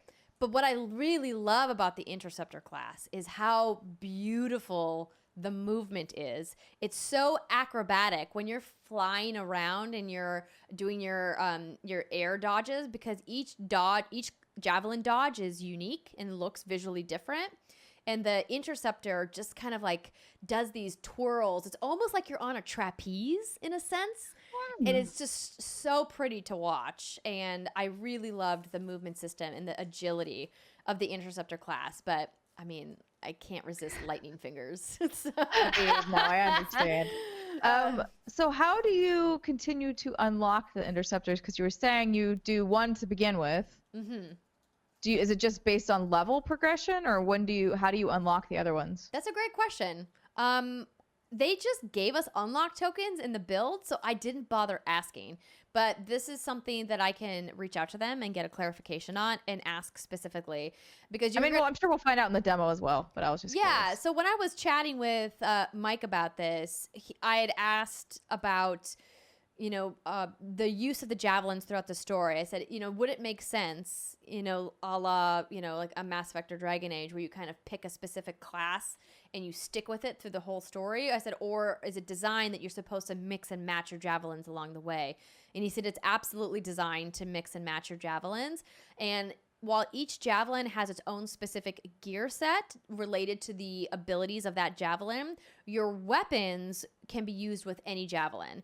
He said that there are a few specific heavy weapons that only the Colossus can use. Yeah, like a minigun, I believe. Something like that, yeah. And I think he said there might be a couple other, like just a few specific weapons, but your basic weapons that you're going to be using for the bulk of the time, you can hot swap between your javelins, which I really like. And so go ahead, Brittany. I was gonna say, so it's obviously it plays really well, but what did you do in your demo? Great question. So they dropped us into the very beginning of the game. We also got to play, so I played in the beginning, like levels 1 through 4. And then I also got to play in, they dropped us a little bit later, like level 10. So what I played in this demo was actually what was available in the closed technical test that people were under NDA about. But now that I got to play it in the hands-on event, I can talk about it. So essentially, they kind of introduce you to Fort Tarsus. They introduce you to some of the people around the fort, people that you're going to meet, different various NPCs. Mateus, who they've shown, the bald guy with the face tattoos. Agent Tassin, who leads the Sentinels. The Sentinels are like the police force of Fort Tarsus. You meet other members of your Strider crew, and like Halleck and Faye and Owen. And so you walk around Fort Tarsus and you get to talk to these people and pick up various quests from them. And then, of course, Agent Tassin sends you on mainline story quests as well. So when you pull up your map, you'll see different beacons around the open world, and you can select these missions to leave Fort Tarsus and go specifically to the mission, or you can select free play, where you just go out and maybe collect crafting materials, or you can run into public instances. So there'll be like events that spawn throughout the world, kind of similar to Destiny's public events, where you can take part with other people. So you'll see other people wandering around in the open world, but you won't see any other players in Fort Tarsus. That will only be you and your character, you and your pilot, because some of the narrative choices that you make in Fort Tarsus will be limited to that. So I asked, a big question I think a lot of people have is, how is a BioWare narrative going to fit into a constant progression open world multiplayer game? And the way they do that is they really silo your decisions into Fort Tarsus, and those decisions don't carry over into the open world activities. And from what I've seen so far, the narrative decisions are not as intense, because it's a binary choice instead of 4 choices on the conversation wheel. And we also only saw the beginning of the game, right? They don't want to give away like what's going to happen and how big these story beats are going to be. And I understand that. Like, I don't want to know. I want to save it. I actually skipped through almost all of the story cutscenes because I didn't want to hear them or see them. I just wanted to get back out into the gameplay. But I did meet some really fun, interesting NPCs along the way. And it's clear that there's going to be flirting, but there's no romancing, as they've already mentioned. And you're So it's like my life, flirting. But what I asked, where I flirt, yeah. but So what nothing I asked, happens. oh, Steimer. I'm just kidding. I really like to self-deprecate. You know this. Yes, it's true. But what I asked Mike was, are you going to be able to like make besties with someone? And he was like, yeah. He's like, I guess you could say you're going to make besties with someone. But it's not, a traditional BioWare romance. Sure. But Fort Tarsus looks great. There's lots of things to see, and they have a codex, where you're going to pick up information around the fort and talk to people.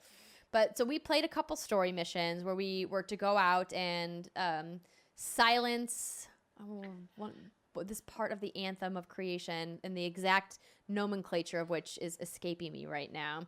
But essentially we go out and pick up these little glowy bits, and then the glowy bits unlock this thing that then silences this echo. There's a lot of very specific lore names for all of these things. I'll learn them eventually, that but I'm I definitely understand, screwing yeah. up right now. Yeah, you guys will see them when you play in the demo.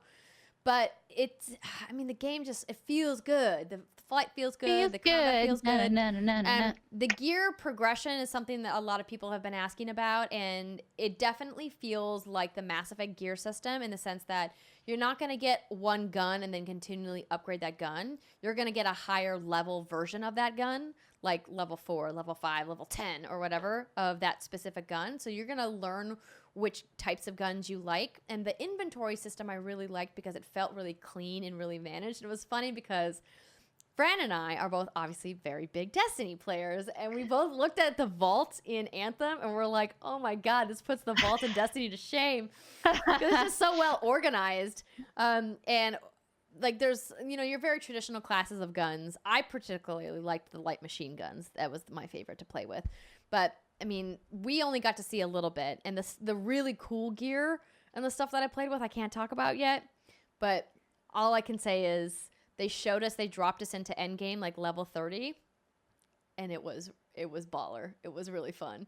And so there's clearly a long loot progression loop. How exactly that's going to manifest in drop rates and grind level, can't say yet. Don't know. It's hard because we only saw like a vertical slice of the game. But did they not have does Fort Tarsus not have shops or something where you could get gear Yes. instead of getting it out in the world? there are shops, but Okay. a lot of the stuff in the shops was placeholder. because okay. they're just finalizing the in-game economy balance. And so they asked us not to specifically talk about like cost of items and things like that. Because it's still placeholder and they're just finishing the build. Obviously, if you guys were following any of the staff on Twitter this week, they announced that the game's gone gold, but we were not playing the final retail build of the game at EA. That said, let's talk about customization because obviously BioWare customization with characters has been a really big thing in both the Dragon Age and the Mass Effect franchises, and a lot of people were kind of up in arms about the limited pilot character creation. But I'm so glad that they limited that in favor of the expansive customization for your Javelin. So they did a live stream showing a lot of these things. And in the build that we played, they also had vinyls, which are almost like stickers in a sense, or specialty patterns.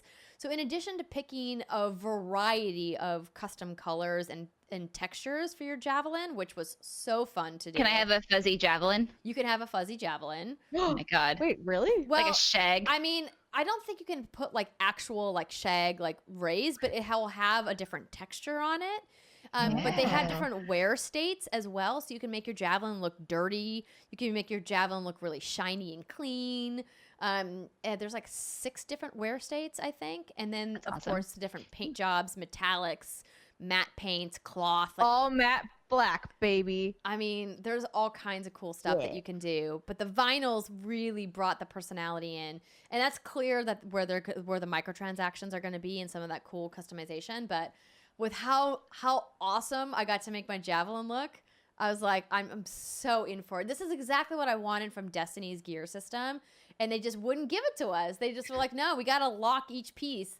And it was disappointing the way that Destiny changed the shader system, and I love how much freedom BioWare has put into the customization of the Javelins in Anthem. And on top of that, oh my god, I lost my train of thought. Can you customize your guns? Not that I saw. Okay. But doesn't mean it doesn't exist, but I didn't ask about it. I would imagine with how often you're changing your guns, maybe not. But as far as I know, there isn't a way to customize your guns. Because you Do they also have don't... do the guns have rarity? Yes. So that's... I think I remember that from like their terrible trailer a few years ago where they're like, oh my god, I got a legendary item. Oh yeah. Oh yeah, Well, legendary. A lot of the more rare gear that you're going to get is going to customize your abilities in your Javelin versus just your guns. But of course, there is ways to customize the guns as well. Excuse me. The thing that I asked was, are there going to be gear sets in the game? And they said, we're not talking about that yet. Which means yes. Which hopefully means yes. But yes, but we haven't outlined all of the details yet, so we Yeah. are saving that for a different PR beat. Thank you for your Exactly. question. Goodbye. I also asked him about clans and guild systems, and they said, we're working on it, but not talking about that yet. Important to remember, Destiny did not have clans in the game at launch, or even in Destiny 1 at all, if I remember correctly. I think guilds launched. Maybe they launched with the Taken King? I don't remember. Somebody out there knows the exact answer to this and is like, Andrea, this is when they launched. I just don't remember. No, Anthem doesn't have PvP at all, right? No. And it's something that I've talked to them about multiple times, and they're like, PvP is not part of our plan.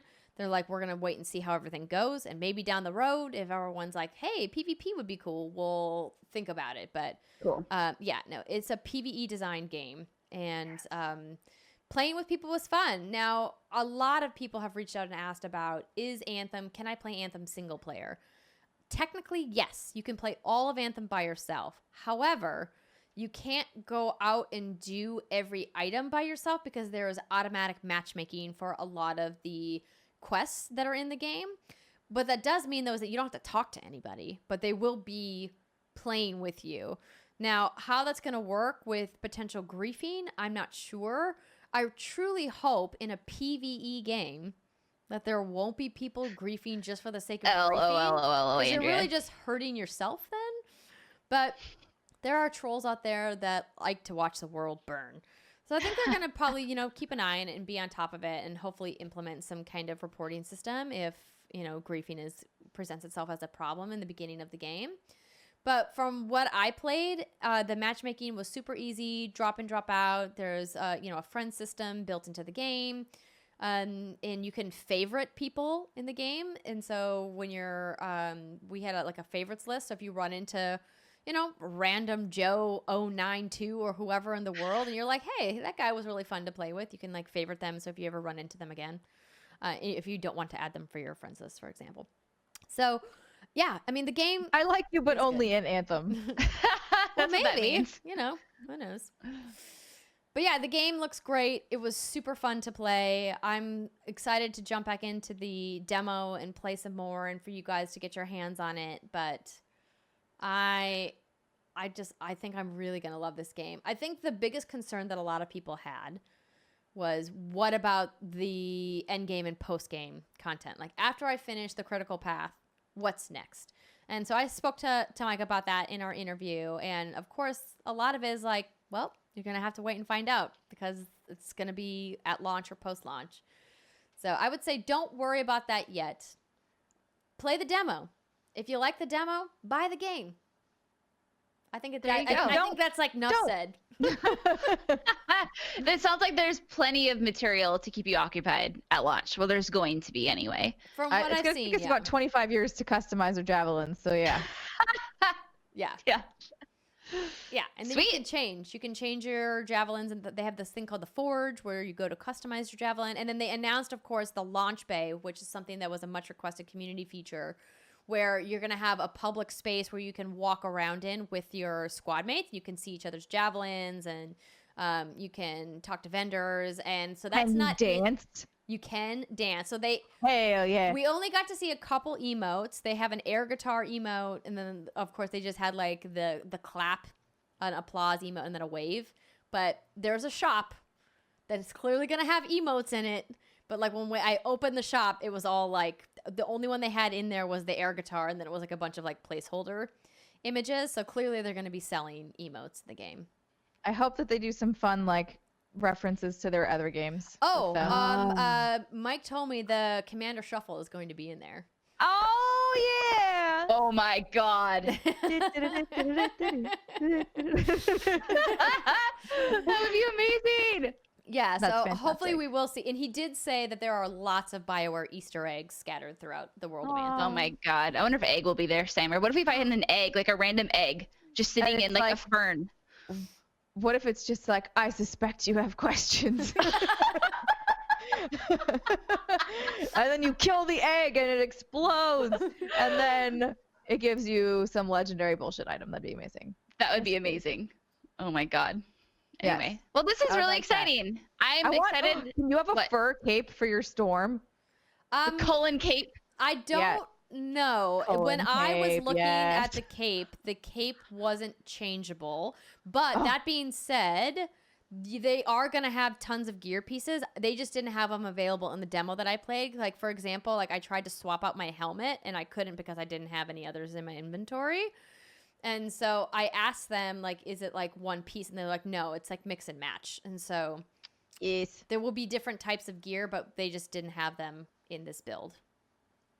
Okay. So I'm excited that you're even more excited than you were. And that's a very exciting thing. Yeah. So obviously we have these demos coming up, but I know a big concern has been from a lot of people, what is this game? Is this just another version of Destiny? So do you think after these demos, because you know more about this game than we do, this will give people a more clear idea and set proper expectations as to what this game is going to be? Do you think BioWare is going to be able to market it correctly in this month to go? I do, because I think the demo is really going to help clarify what the game is for people. I think after having played it several times now, the comparisons to Destiny just don't feel accurate because they're just fundamentally different games. And I say that because the story elements in Fort Tarsus is really what sets Anthem apart from Destiny. And here's how I'll break it down for people that have played both. Imagine going to the tower and being able to have a unique conversation with Cade, where you get to have a choice in the conversation tree that you speak to him about. He'll ask you something and you'll get to choose how you respond to him, instead of, first off, not having a voice, which your guardian doesn't have, and then not being able to pick a branching path with that character. And it's not just Cade you'd get to have a relationship with. It'd be like Ikora and, and the gunsmith and Zavala. Literally all of them you get to have an independent relationship with and have individual conversations with. And that's the big difference between like a Fort Tarsus and a tower. And that's really where BioWare is in this game. And it's not just like a generic third-person multiplayer shooter. They're really trying to marry their long history of rich narratives with an exciting new multiplayer experience that hasn't been done before. And so far, from what I've seen, it's really great. I love Owen, who is the Cypher on your Strider. I think he's a really cool character. Mateus is a super like quirky, unique character as well. And there's a couple of other NPCs that I've run into. You're going to discover and meet people in the same way that you discovered people on the Citadel, in the same way you discovered people throughout the world of Dragon Age. And that's where that like really core BioWare feeling presents itself in Anthem. And that's what I think is really exciting for people who have maybe never played a BioWare game, or for people who have maybe never played a multiplayer shooter but love BioWare's RPGs. And I think that doing something different that we haven't seen yet, and I really hope that it sees itself through. We clearly don't know the scope of the story and how the story is going to take shape and if it's going to be everything we hope it's going to be, but we're not going to know that until after the game's out. So, but everything I've played so far is giving me really high hopes. I just am praying to the internet gods that they don't have server problems at launch, because that would be the only thing I think that's going to really kind of tank their launch, is if they have connectivity issues. Almost all multiplayer games do, as a caveat. I think they're going to. But like, I hope people don't revolt against them and be like, oh, this game is broken and buggy and I hate it because they can't connect. I hope that they'll give it a chance. That'll absolutely happen, but that always happens in vocal minority, right? Yeah. Jackasses. Exactly. Jackasses.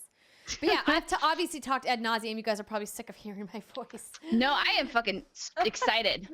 Never speak again. Just No. kidding. If you guys want to hear more, I am going to upload the interview with, of course, that Mike, who I've been talking about during the segment, lead producer Mike Gamble from BioWare. And you guys can check that out as a little standalone mini episode in the podcast feed. I think it might, by the time the podcast airs, I might have already uploaded it. We'll see how much I get done in the next 24 hours. But check it out if you want to hear even more about Anthem. And on that note, it's time to take our final break of the show before Brittany gets to I get to talk a lot. everything she wants to say about Resident Evil 2 Remake. So grab a beverage, get some popcorn if you're like Steimer, and we'll be right back.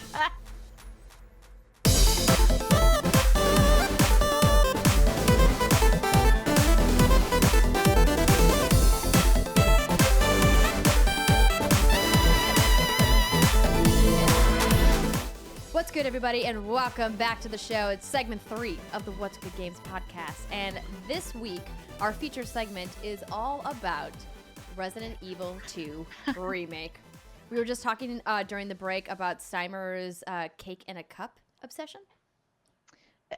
Wow, you're upgrading me to an obsession already. How about a new endeavor, new interest? What?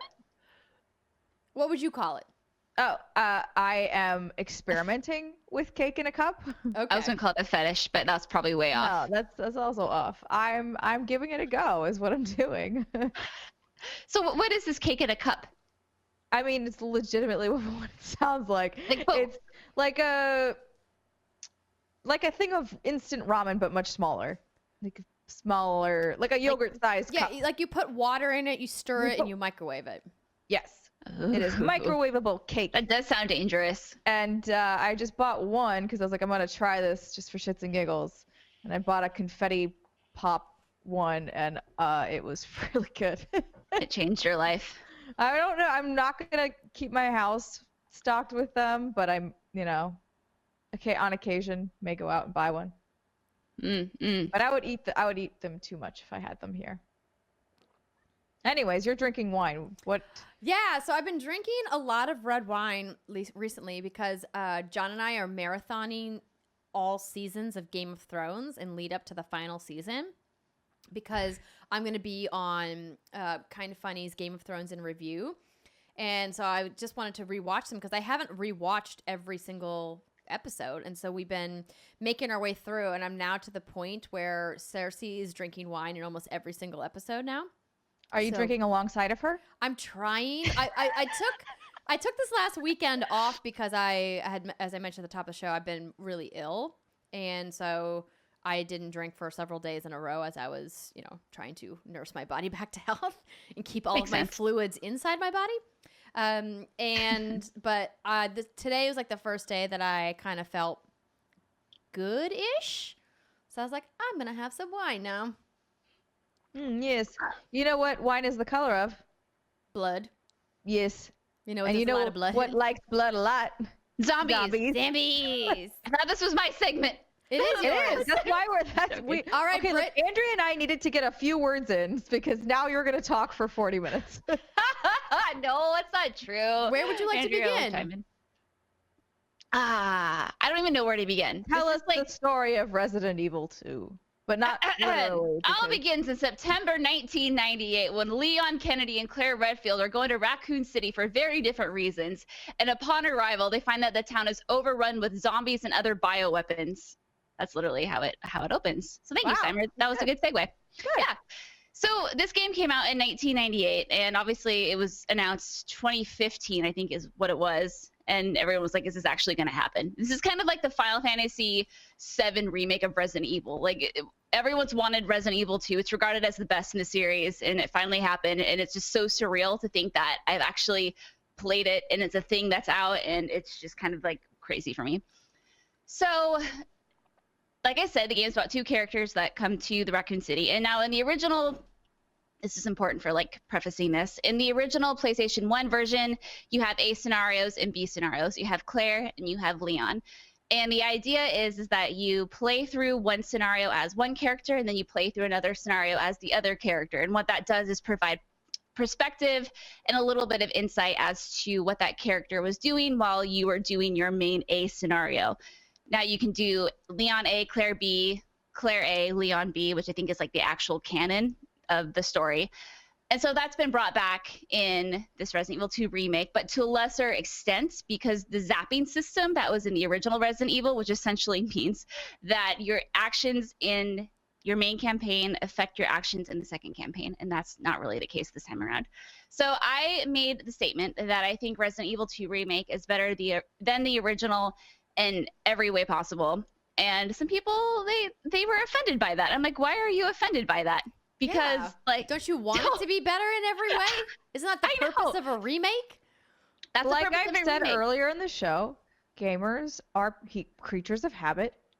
They enjoy the thing that they had once, and that's what they want. Yeah, it's like you just like to be angry about something that doesn't make any sense to be angry about. Because I think some of the arguments people are having where, of course, it's a remake, it's going to be better. And it's like, oh, no. That is not a guarantee that it will be better than the original. Because just because you slap a fresh coat of paint on something, you still have to manipulate that charm and kind of bring it up to speed while still making sure it holds up to the nostalgia that it had back in the day. I mean, this game came out in 98. That's a very, very long time ago. It was 20 years ago.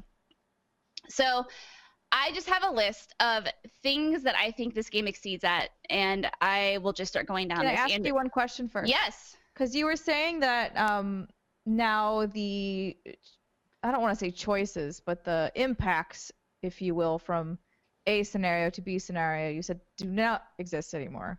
Right. Is that correct? Yes. Do you feel that is a good or bad thing, and why? I don't.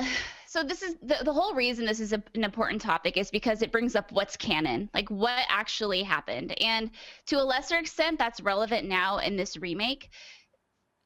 I don't think it really makes a difference, honestly. I don't think it matters. I think it was just something small, because I obviously didn't. Yeah, they were small. It was like if you pulled a weapon out of a locker, it might not be there for your second character. That's kind of cool. Yeah, if or you kind of terrible. I want all the weapons all the time. I mean, you know what? Real life is terrible, Andrea. Real life. But this is a If video you- game. I'm aware of what it is. If you defeated the gigantic alligator in your A scenario, you won't be able to do it in your B scenario. So it wasn't anything groundbreaking. It was cool, but I don't think it's something that's It just completely made it maybe necessary. feel a little bit more connected and cohesive as one world. Yeah, you could say that, but still some of it didn't make total sense either. Well, It's right. zombies. And that's the thing is, well, I mean, not only zombies, but you still had to do some of the same puzzles. It just, it is what it I is. hear It's you. not a perfect system. And the developers have even acknowledged that. And like, if we try to create two separate games, it just wouldn't have worked out that well. So obviously, oh my God, I'm so excited to talk about this. Ah! Okay, so graphically, obviously this game's a vast improvement. And when you look at how the environments as a whole, but most importantly, the zombies have been reimagined and recreated with the power that's available today, it's just amazing, especially with the physics with the gunshot wounds. Now, in original Resident Evil, you had maybe 2 or 3 different types of zombies because whatever, graphical limitations, no big deal. But this time around, you find a wide variety of zombies, and they're so terrifying. The way they walk and the way they moan, the way they bob and they weave, and when you shoot them, the way like their arms will slough off or their legs will like break in half. And Steimer is like, no thanks. No, thank you. I agree. The physics in the way the zombies kind of decompose is really excellently done, down to almost like a ragdoll effect when they fall over when you finally have killed them, because you have that hesitation of like, is it actually dead now? Right. Or is it gonna come back to life? And then even when it is down, it'll magically wake up again because of this whatever superhuman healing of the virus or whatever. Bullshit. Yeah, so that was one of my favorite things, not my favorite things to do, but what I learned is if you slash them with a knife, like one slash, if they don't moan or groan, that means they're actually down. Because the worst thing is, because you do a lot of backtracking in this game, and the worst thing is coming back and then having one of those little bastards like, "Nah," and then eat your leg. And then you're like, thanks for that. I really appreciated it. And again, like this is kind of the long-standing joke, but the details in this game and in every room, I feel like each room tells a story for what it should be. You know, if it's the press room, if it's the West office, if it's the library, I will say in the very beginning when I first played the demo and saw it at E3, like, of course I saw a small slice and I was like, oh my God, the details are so amazing. But obviously the more I play, I do recognize repeated items and whatnot, but I still think they did an amazing job at making sure every room did have that personal touch feeling. It wasn't like a room was just slapped together, and how the room stayed true to the old school, I don't know if you call old school game, I guess that's what you call it now, the way that the room stayed true to that. And it's just amazing. And I'm just so fucking excited about it. And I do want to start out with saying I am obviously a diehard fan. And so it can be a little difficult for me to try to separate from that and I try to look at this as objectively as I can, which is why, Andrea, I'm glad you've played. So you can hit me with some questions or concerns you have about it, because I'm just like, oh my God, over the moon. I'm just such a fan of this game that I'm fully aware that I might be a little biased. Well, did you unlock tofu? No, not yet, but I'm working on it. Okay. Yeah. So I think that you should feel comfortable reveling in your fandom, because the game is fantastic. I never played Resident Evil 2 or any of the Resident Evil games. Like, I've dabbled in Resident Evil at press events over my course of being in video games media. Never finished a game, never even came close. Not my thing. Scared of Resident Evil games. I was like, nope, not for me. And I was okay with that. But seeing your enthusiasm for this and having played it at a couple of different press events over 2018, I was like, you know what? I'm going to go for it. And thankfully, they have 3 different difficulty modes. So I chose assisted mode. And that is the easiest. Is that baby-ass baby mode? It's baby-ass baby mode. And I was like, Great. no shame. I'm taking the easiest mode I can to get through this. And what I really loved about it is it very clearly shows where Mikami started and where he went with the Evil Within series, because I really enjoyed that series, and that same kind of style of gameplay, even down to like the movement of the characters in the third person perspective, was very reminiscent. And I was like, obviously, like he created this series and that's why it looks that way. And so I really enjoyed the combination of the combat, puzzles, and exploration. It felt really balanced. It didn't feel like I was uncomfortably in these intense moments of combat all the time. Right. I did feel like I was comfortable exploring certain areas of the police station, not having to worry about a zombie breathing down my neck.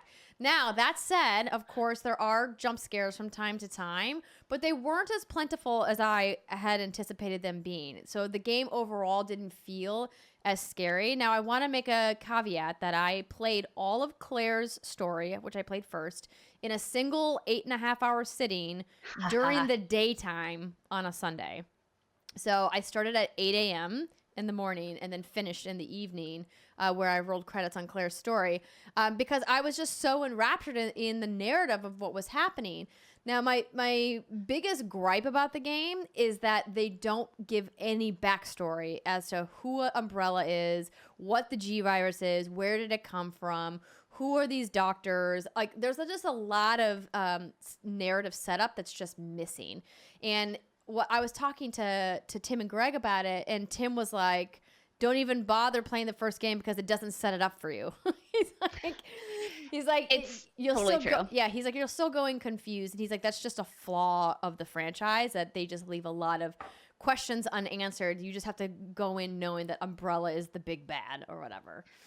Yeah, and it's worth noting when Resident Evil 2 was being created, it was actually scrapped because there wasn't enough tie-in to the first game, and they actually hired an out-of-studio writer to come in and try to draw those parallels in, which is why some of the characters were scrapped. Like Claire suddenly became Claire Redfield looking for Chris's brother, and it's totally a flaw because you don't know any of this stuff after Resident Evil. It's just once you start 2, now there's this thing called the G virus, and now there's this thing called the Nest, and now there's these Birkin folks who apparently created the virus. You know, just these things that aren't really touched upon.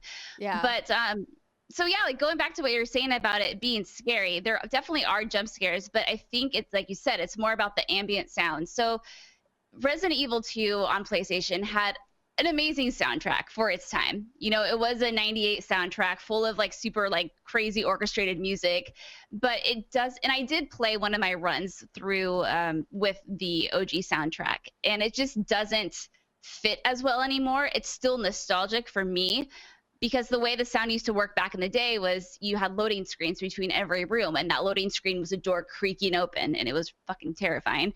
But when that door would creak open, then the music would start playing, right? And then as you would leave that room, it would fade out, and then depending on what room you went into, then the next theme would start playing. But it just doesn't work that well, I don't think, with this remake, because there are no loading screens, right? It's just like you just bust through the door. The doors feel like they're paper almost. You just kind of like bust through. It kind of felt like in Red Dead when if you're sprinting and Arthur just like charges the door. Yeah, almost like that. Exactly. And so because of that, I think that's why makes me think of like destroying the barbershop's door and then just being like, sorry, man. There's glass all over your floor now. Sorry. Oops. What's our, oh yeah, so going back to the sound, so yeah, the OG soundtrack, it's fun if you play the game and you want the nostalgia factor, but I think the new soundtrack does the game justice and it fits better. You know, instead of having the music, you have the creaking hallways, or you hear the sound of something being broken in the distance, or if you've met Mr. X, the tyrant, you hear him stomping around. Oh my god, so that guy is horrifying. So I want to touch briefly on what you were talking about, ambient sound. So this is one of the highlights of this game in the way that they very artistically remade the sound design in this game. So I, at one point when I was searching in the West office, just stood there and I played with headphones on for the majority of my playthrough because the sound design was so well done, and like the like random like pipe creaking and the sounds in the ceiling, and you're like, is that in the room with me or is it not? Yep. That really is what kind of builds the tension as you're walking through this super dark place, you know, with your flashlight out most of the time. It really can't be overstated how fantastic the sound design is at atmospheric building in Resident Evil 2. And I'm so glad you brought the tyrant up, because I vividly remember meeting him the first time. I texted Brittany and I was like, who the hell is this fucking guy? Why is he chasing me? I don't like it. It's like this big bad enemy in the game, and the music gets so intense Oh man. as he gets closer, and then when he's in the room with you. And there was one point when I was running from him, and I was running up and down the stairs in the library, and I had gotten to like the top level, and I thought that I had lost him, and so I like circled back, went down in the library, and then I heard the footsteps, and I'm like, oh my gosh, I gotta get to the ladder. And I go to like put one hand on the ladder, and he like grabs me from behind, and I like screamed out loud. I was like, oh my god. Yeah, and so scary. That's another interesting thing, because in OG Resident Evil 2, that was a scripted appearance from the Tyrant, and he was in the B scenarios, and he would just show up, in a certain hallway. He would bust through the door, and you would enter that next loading screen and go to that next area, and then he would disappear. He wouldn't be back. But oh no, not this time, ladies and gentlemen. Damn it, I miss the days of old when I know, I do games too. couldn't process things on the screen. Yeah, and it's interesting because a lot of reviews I've read, people are polarized whether or not they like that or they don't like that, because the idea is that he spawns after a specific point in the game, and then he will just continually follow you. And now you can't kill him, but you can take him down with enough ammo to the face. He'll crouch down for maybe 15 seconds, and then he'll get up and he'll just start chasing you again. And everywhere you are, unless you're in a safe room or a puzzle room, one puzzle room I can think of anyway, you'll hear the stomp, and you'll hear him opening and slamming the doors around you and like checking for you. And Yeah. I thought you wanted me to play this game, but now I'm thinking that you don't. I can tell you when he spawns, so you can get everything done before that. So Andrea, what did you think about that? Did you like that, or did you find it annoying? I mean, I didn't know what the mechanic was, and so I kept thinking, obviously when I first met him, I was like, when he approached me, because he's not a zombie, right? He's like some kind of he looks just like a really big security dude in some kind of like a trench coat and like a weird fedora. Yeah. But he's super pale, and he's got these like blacked out eyes, and I was just like, what the hell is this guy? And like he's like charging me and like really messy and stomp. And I was like, wait, am I supposed to talk to him? Oh no, I'm definitely not supposed to talk to him. Wait, is he a friend? No, not a friend. And so I chucked the grenade launcher was my favorite weapon of the game. I use that all the time. And so I chucked a couple grenades at him, and then of course he went down on one knee, and then I just like ran, because I was like, clearly like I didn't knock down his health and he's still alive. And that's when I kind of discovered that I had to keep running from him and that I couldn't kill him. Mm-hmm. And I did find it really fascinating that when I was specifically in like after you're in the parking garage, when you get into the second half of the building, in one of the puzzle rooms up there, that he kept stomping around, but I could tell the game was like, oh no, you're safe in here. He can't come in here. But then I was like, but I don't know which door to go out now. I'm like, is he just waiting for me out there? What do I do? Am I stuck in this room now forever? This is where I live. This is where I live now. Yeah. But what I do like is that I was able to nimbly avoid him by just being clever about how I was moving within the space. And I really loved playing as Claire, and I obviously am going to go back and play through Leon's story to see what happens there, because I've heard that anywhere from like 60 to 75% of the level is different, or the story is different, or the way that it unfolds itself is different. So I definitely want to go and check it out. But what I really liked about playing as Claire is that she feels like a really unconventional hero. You don't really know a lot about her. She's going to search for her brother, who's clearly supposed to be like the badass police officer or whatever, the stars he's part of, right? Yeah. And you don't really know. She has no reason to be tough, but she just is. And I really liked that about her, and how she kind of is adapting, and she's helping Sherry out right away. And like she like didn't even hesitate about helping this kid, and like her whole kind of mission is to kind of rescue this girl and make sure that she's okay. but also at the same time, she's like, like, what am I doing? I'm trapped inside this weird art museum that's somehow a police station, and like, why is that happening? What I liked about the puzzle element of the game, because I traditionally don't like a lot of that, too much puzzle based, and like in Tomb Raider, for example, and I turned that difficulty slider all the way down because I much prefer the exploration and the combat. But I really enjoyed the puzzles. I didn't think they were overwhelmingly difficult. I don't know how the puzzles scale or if they scale in the difficulty settings. Do you know, I don't Britt? think so. Mm-mm. But it was the first time in probably 20 years that I pulled out a piece of fucking paper to write down the solution I did that too. to something. I was like, do I have to? Okay, I have to go get a fucking piece of paper and a pen. And I'm like writing the shit down. And John comes over and he's like, are you scribbling answers to the puzzle on a piece of paper? I was like, yes, leave me alone. No, I definitely did that too. Because I mean, all the puzzle solutions are, for the most part, kept in your notes. But there's just something about Resident Evil I always write down. I have like 20 pages of notes here, so that's something I definitely did. And going back to Claire's story, I think that's another place where Capcom just really prevailed with this, is they made these stories so much more believable.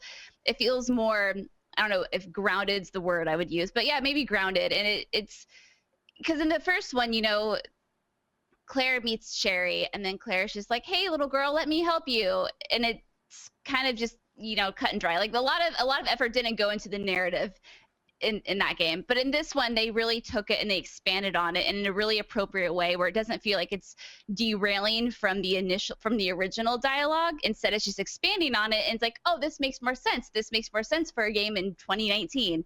And I think they did such a good job at that, particularly in some of the Leon segments, which I'm excited for you to play. Let's see. What else do I want to talk about? Oh, the map. I want to talk about the map in this game. This map in this game is so incredibly helpful, and I, for some reason, I guess in the preview events, I just hadn't paid a lot of attention to it, so I didn't appreciate it. But in the original Resident Evil, it was just basically a bunch of squares on a black background. It didn't tell you what rooms they were, it didn't tell you what items were in there, or any of like that. And they wouldn't tell you how to open specific doors, with the exception of sometimes it would color code some things. But this time, Steimer, I think you could really do Resident Evil 2. She shakes her head. She's like, what? No. What? No, that was more of a huh? Because what the map does is when you enter a room, because a lot of Resident Evil is puzzles, so every room you go into, you kind of have to look around, get your bearings, take note of what you see and what puzzles you see, and just kind of keep in the back of your mind. And inventory management is a key part of this game as well. You're not going to be able to carry everything you see with you at once. I hated that. I hate artificial encumbrance, even though it's not encumbrance in this game, but like you have to unlock inventory slots 2 at a time by finding extra hip pouches. And I was just like, listen, I need to carry at least 3 green herb mixes at all times, even though I will say I never died from combat. Yeah. The only time I ever died in the game, because I was really good at running away, was the part where you play Sherry. Is where I died. But I was very proud of myself. That's very good. Look at you, Stud Muffin. Yeah. So, we can talk about that too. But the map, it's cool because you go into an area and it'll tell you what items are in there. It'll mark it on your map. So if you're like, crap, there is an herb and a flash grenade, but I don't have enough room for it, I'm going to make a beeline back to my storage chest. And then you can open up your map and know exactly where you have to go pick them up. Or if there's a key item, or if there are locked doors that you need, it'll tell you what you need to open them, whether it's like a certain key or if you need a crank or a chain cutter. And that's something that's really, really helpful. And I think it makes the game more approachable, because in the original Resident Evil, it was just a clusterfuck. You just kind of had to be good and know your way around and know what needed what. And you that's just had to make your own map. You had to draw. Yeah, you did. And there's some good ones out there made in Microsoft Paint. Yeah, I really appreciated that they changed the color on certain rooms to let you know that, hey, you've cleared this room. Mm-hmm. So there's like a bluish teal color for when you've kind of cleared everything from a specific area, and then other ones it's red where it's like, currently searching or whatever. That was really helpful, particularly for some of the puzzle elements, to be like, I feel like I've been through this room a bazillion times, but I didn't find the thing that I needed. And then the game would tell you, oh, hey, like you're done with this room, or hey, you're not done with this room. Right. Maybe you should go back there, which I really liked. Yeah. But the inventory management, I know that can be a real pain in the ass. It's like, It's just one of those staples that, and I think where it comes into play and where it really matters is you're like, okay, I have to go through these next 3 rooms. How many herbs do I need? It's the survival element, right? Right. But it can be a little pain in the ass, especially when you get to a room and you're like, I need this key, and I have this key, but I don't have it with me right now. I have to go all the way back and pick it up. Yeah. Kind of. But they do also have a visual indicator on specific items. Once you're done with them, they'll give you like a little red check mark to be like, you can dismantle this and don't feel afraid to because you're done with it now, which was so helpful. Because otherwise I was just stashing everything in my like little treasure box or whatever. The magical treasure box that teleports your items everywhere you go. Yeah, it's wonderful. Video game magic.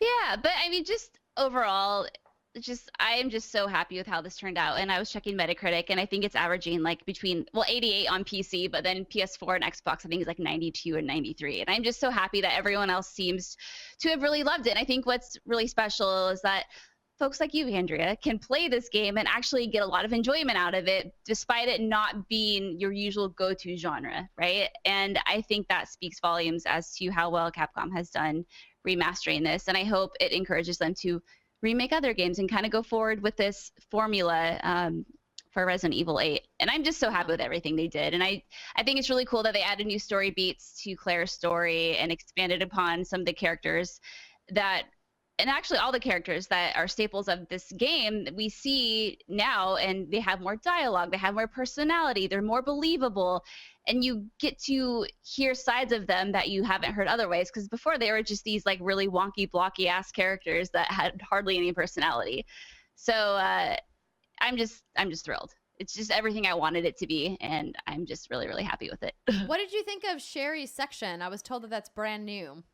Yeah, so I don't know if you'd consider this, probably not spoilers. Yeah, Well, so there's this. I guess if it's like brand new, yes, it is. Well, I mean, here's the I thing. can talk about it in a way that's not spoilery. It's been announced. And also, just as a clarification, this game is 20 years old. All of the story beats have been out for a really long time. So the story hasn't changed. It's just this particular Right. Yeah. So if you've played, go ahead, Brittany. Sorry. I'll say if you've played Resident Evil 2, you know how this game's going to begin and what events are going to go down and how it's going to end. Like that obviously hasn't changed, but they have added some new story beats to Claire's campaign, particularly with Sherry. It's been announced, so this isn't actually spoilers, that the orphanage is a new area in the game that you get to explore. That was something that I don't believe was ever touched upon before in Resident Evil 2. And you get to control Sherry, which is something you got to do in the original Resident Evil 2, but just in a different capacity. So in the original RE2, you got to play as Ada and Sherry, but in the same section in the games. But this time, Ada has her own section, Sherry has her own section, and they're both very interesting because they both do a lot. They make you reflect on these characters and what life was really like for them, which is something they didn't have in the original Resident Evil. So Sherry's section is a lot of stealth running because you're like a 13-year-old girl. Like, come on, yeah, you can't do a lot. You don't have any weapons, yeah. No, and it involves Chief Irons, who he's a very interesting fucked up character, and that's nothing new. We've always known that, but this time they really go into some deep, dark, nitty-gritty details that you're like, wow, you really are a screwed up guy. I thought it was fine. I mean, I'm not a fan of stealth sections like that because I just feel so helpless and it gives me a lot of anxiety. But I thought, it was cool to see Sherry in her element like that, where I feel like she is a strong character despite her age. I thought it was, it wasn't anything groundbreaking. I liked the extra story it expanded upon and kind of showed more of Iron's crazy ass, but so that's where you died. Is that what you said? Yeah, because he found me or whatever. See, ugh, that makes me clench. Yeah, it was nerve-wracking. Was I supposed to meet Ada in Claire's story, or is that in Leon's story? Leon's. Okay. Because I remember going through all because obviously there's like trophies and achievements, and I was like looking at all the things that I ticked off, and I was like, oh yeah, I never saw Ada. Was I supposed to meet her? Because there was one gun that I never picked up, and I was like, how the hell did I miss that gun? I went through every fucking room in that police station. Yeah, you definitely can't get everything on your first run. So speaking of that, because I got a lot of questions on this about the A/B scenarios in this game. So they're no longer called A/B scenarios. You have your two main campaigns. You have Leon's campaign, Claire's campaign, and then after completing one main campaign. So in my case, I completed Leon's, and then immediately after I unlocked Claire's second run, which takes place of the scenario B. And then after finishing her second run, I immediately unlocked Leon's second run. And so that's how it works. And for the most part, you know, the second run is supposed to provide, it's kind of like what I was saying earlier, the A/B system, zapping system, where if you play as Leon's main campaign, you run into Claire throughout your playtime. The second run, I don't know why they called it that. It honestly doesn't make any sense, but that's what they called it. So whatever. Shows Claire's perspective of those events. So let's say Leon leaves. Another one of Leon's? Right. So this is like the A/B thing. This is where it gets kind of cuckoo bananas. So if you play as Leon and you're in the Raccoon City Police Department, you will eventually run into Claire outside of the police department. And you'll talk to her, you'll have a conversation. If you play as Claire's second run, what you see is Claire coming to the police station and seeing Leon and having that conversation through her eyes. Mm-hmm. Because they both have their distinct interactions with specific characters. And so it tells those separate stories. Now, the thing to remember is that you'll do some of the same puzzles as Claire and Leon. If you're in a main campaign in a second run, you're going to do some of the same puzzles, but things will play out a little differently. So, for example, I did a Leon's main campaign. I ran to Ada. I did that whole thing. And then during Claire's second run is when I interacted only with Sherry, and I experienced that story. You're going to have all the same story beats, but you're going to do puzzles a little differently. The solutions get changed up. So, for example, one of the puzzles, you have to collect 3 medallions, and there's a solution you have to know in order to collect those medallions. The solution for Leon's main campaign and the solution for the second run campaigns are completely different. So you can't just bank on what you remembered in the first one to help you with the second one. That makes sense. Got it. Yeah, no, it's a little weird. I figured I didn't find any of the puzzles to be like particularly mind-boggling. The only ones I had problems with were the ones that I had to like balance like the chemical fluid in that one puzzle where you had to just. That took me forever. I didn't want to think about it. I just wanted to push buttons and see if it would work, and it didn't. I actually had to think about it. Yeah, I know exactly which one you're talking about. Yeah, the thing that I wrote down was like the portable safe. With the way that the lights like light up, I had to like write down like the way that it worked because I was like, I can't remember all of this. It's too many. It's too many things. Yeah, but yeah, like I said, you know, I'm just really, really happy with it, and I just hope this does really, really well. So Capcom, you know, is encouraged to continue making games like this, and because the reviews, I think, speak for themselves. But reviews are one thing, sales numbers are obviously another. So. And I want to emphasize how impressed I was with the story and how well it's held up over 20 years later, and just how really kind of masterfully they unfold it throughout the different beats. And obviously I haven't played Leon's side of it yet, and so I'm looking forward to seeing how it really fleshes out even more. But they do a lot of great world building with different items that you can find and notes around the world, emails, etc., etc. I like how one of the keys that you find is like a USB stick, and how clearly that's different than the original was, and just like little touches that really show the care and the time that the team put in. And this is really what the definition of a true remake is versus a remaster, right? Like we talk about explaining that difference all the time, and how it so often gets confused, and how a remaster is just taking the bones and putting a fresh coat of paint on them. Whereas a remake is fundamentally building it brand new from the ground up, and while keeping the narrative structure intact. And I think that Capcom should be applauded. Now, I know it may seem like I talked some smack about it after E3 won Game of Show. I still don't think it should have won Game of Show. That said, I am incredibly impressed with how well done this game is.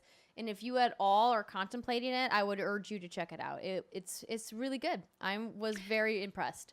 Yeah, and I think it's important to know, because a lot of folks, you know, have been hitting me up, and I'm you know, I don't like horror games. They freak me out, and it's definitely a freaky game. It's more atmosphere than anything, and of course the zombies are terrifying. But the main focus of this game is exploration and puzzles, and the freaky atmosphere is just kind of, you know, an added touch that I personally appreciate. Steimer would argue otherwise. She's like, why can't this be held in a... That I played that demo for 30 minutes and screamed like 10 times. So I will say not all of those screams were earned, but honestly, the demo was probably one of the more gruesome parts of the game. Quite frankly, the only other section I can think of that was just as gruesome was maybe the sewers. That one section in particular. But I think it's great. And like there's not too many boss encounters, which is nice. Like there's only like a couple of really heavy combat sections. Like Britt said, it's a lot more exploration based. And you know what? Play it on baby mode like I did. You'll enjoy your time with it. Trust me. Britt, we should... are you going to go back and do like a hard difficulty run? Fuck no. What? Hell. Seriously? No, here's the thing. I love me some Resident Evil, and I could tell you anything you wanted to know about it. I am bad at shooters. I am bad at accuracy. So let's talk about the difficulty. So there's assist mode, and assist mode has obviously aim assist. So when you're aiming your weapon at the enemies, your little dot will follow them as they're bobbing and weaving around because that's what they do, and they're hard to get headshots. You also, it says you regenerate health, but what I think that more means is that you can take a few more hits before you drop down into caution. And the enemies are just overall weaker. You'll still have to dump maybe 5 to 7 rounds in their head sometimes to take them down total. Other times you'll get lucky and you'll score a critical hit and their heads will explode and make an oozing sound, and it's kind of the best thing ever. Ooh, fun. Yeah, and then there's normal mode, which is your typical normal mode. It's worth noting that both easy and normal have autosaves. I heard someone say that normal mode has a scaling difficulty depending on how good or bad you're doing. I'm not sure if that's true. That's not something that... When I got to the end of the game, I got a grade B because I saved 37 times. And I didn't realize I was being penalized for saving. If I had known that, I wouldn't have saved as much. I just like out of habit was like, well, I'm at a typewriter, like save, I'm here. Why not? I don't want to like randomly die doing something dumb and have to go back and do that puzzle all over again. But if I had known I was being graded on it, I wouldn't have saved that many times. Jeez. But what does it matter to you, Andrea? Yeah, and that's kind of an interesting maybe point. because they put a letter grade on it, and I had this thing in high school, which we talked about on a secret segment one time, where I can't get B's, and then I got a B, and it gave me some palpitations, okay? And then Resident Evil was like, here's another one. Here's another one. Then there's hardcore mode, which obviously enemies are more difficult. There are no auto saves, and instead you have to use ink ribbons, which is akin to a traditional Resident Evil game. So Steimer's like, what the fuck? So throughout the game, there are typewriters, and this is how you would save back in the day. You would collect ink ribbons, and then that would allow you to save the game. Ink ribbons, that's what you're saying. This makes sense. Okay. Ink ribbons, because, 1998. Yeah. In hardcore mode, you have to collect the ink ribbons to save your game. So, because some people are like, I didn't want autosaves. I'm such a badass. It's like, calm down. They thought about you. You can now get murdered and killed all over again tons of times. That's what you want in life. So if I am... No, I'm not saying I'm going to play this game. I did say I was going to play this game. Yeah, you did. I'm regretting it a lot. No, I didn't say how long I was going to play this game, so, Oh, Steimer, don't let me down. Okay. I'm telling you, you have to come here and hold my hand. I would happily do that. Come stay with me for a few days because I'm scared. As you can see, again, from 30 minutes. Would I just go through Claire main and Leon main? Or do I have to touch the second runs or no? I'm glad you asked. So I would obviously recommend assisted mode, obviously, because you are able to clear all of the rooms of zombies with plentiful ammo. I mean, plentiful as long as you're smart with it and you're making headshots. And with assist mode, there's no reason why you shouldn't be making headshots. Yeah, there was only like 1 or 2 times in my entire 8.5-hour playthrough where I was like really low on ammo. But for the most part, like you find enough gunpowder laying around to craft ammo. Yeah. You can start with any main campaign you want. If you're only going to do one true run through, I would suggest Leon or Claire's main campaign, obviously, and then hopping immediately into a second run. I wouldn't recommend doing 2 main campaigns back to back because they're going to play essentially the same. You're going to do the exact same puzzles in the exact same order, meet the exact same people. I mean, with differences to those specific campaign characters. But the second run changes up the puzzles a little bit. Items are located in different locations. Some doors are locked that took you maybe an hour to unlock in the first one, in the main campaign. And you'll get all the same story beats out of it. Got it. And that's after you finish the second run, you get the true ending, which expands on, because Resident Evil play the whole thing again, or you just mean it's a true ending like it? shows you a new scene. So Resident Evil is known for its really short and shitty endings in the sense that it just leaves you with more questions than answers. And so once you play the main campaign, unless my game bugged out, my ending was literally like 10 seconds long. And I was like, well, that's usual. That's typical.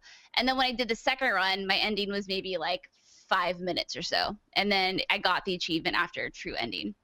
Got Or it. the little I see. the in-game record completion thing. So that's how I would do it. So lengthwise, my first run took me 10 hours, but that's because I was gawking at everything and clearing every room and looking at all the toilet paper. Andrea, how long was yours? 8.5 hours. And Okay. that's because I spent a solid 20 minutes looking for a ladder on one balcony because I kept getting, I knew I had to get back to this one area and I couldn't figure out. So I like ran through the whole place like 3 times with the fucking tyrant chasing me the whole way. Oh no. Being like, I'm just trying to find the right door. And then I finally like noticed this icon on the map and I was like, is that a ladder outside? And I was like, God, I didn't realize that. Use your map, kids. So I probably could have gone faster. My first run was 10 hours. My second run with Claire was 7.5. And then my third run with Leon was like 4.5 hours. So you can really whittle it down once you know all the combinations and whatnot. But Got it. yeah. Wait, so I thought you said canon was Claire first. Technically, yes. But in this case, Ooh, so I did it the right story way. that, huh? So I did it the right way. You did it the right way. Yeah, girl. But yeah, in the remake, it doesn't really matter because you're going to get the same story no matter what. Like, nothing's really going to... So the whole reason Claire's is canon is because something that happens in Resident Evil 6 regarding Sherry, who is now an adult, only happens technically in Claire's campaign, a campaign. But this time around, you're going to get the same exact story beats because what they did is they took all of the best elements from the A and B scenarios and combined them into each campaign. So Got it's, yeah. Good to God, know. Thank I you, love this game. Brittany. You're welcome. I just want to talk Resident Evil all day, every day. Everyone hit me up with your questions. I'm here for you. Just fly down this weekend. Fly. Actually, I'll talk to you after the show because that might work out. Okay. Yeah. Oh, Resident Evil. I'm just so happy.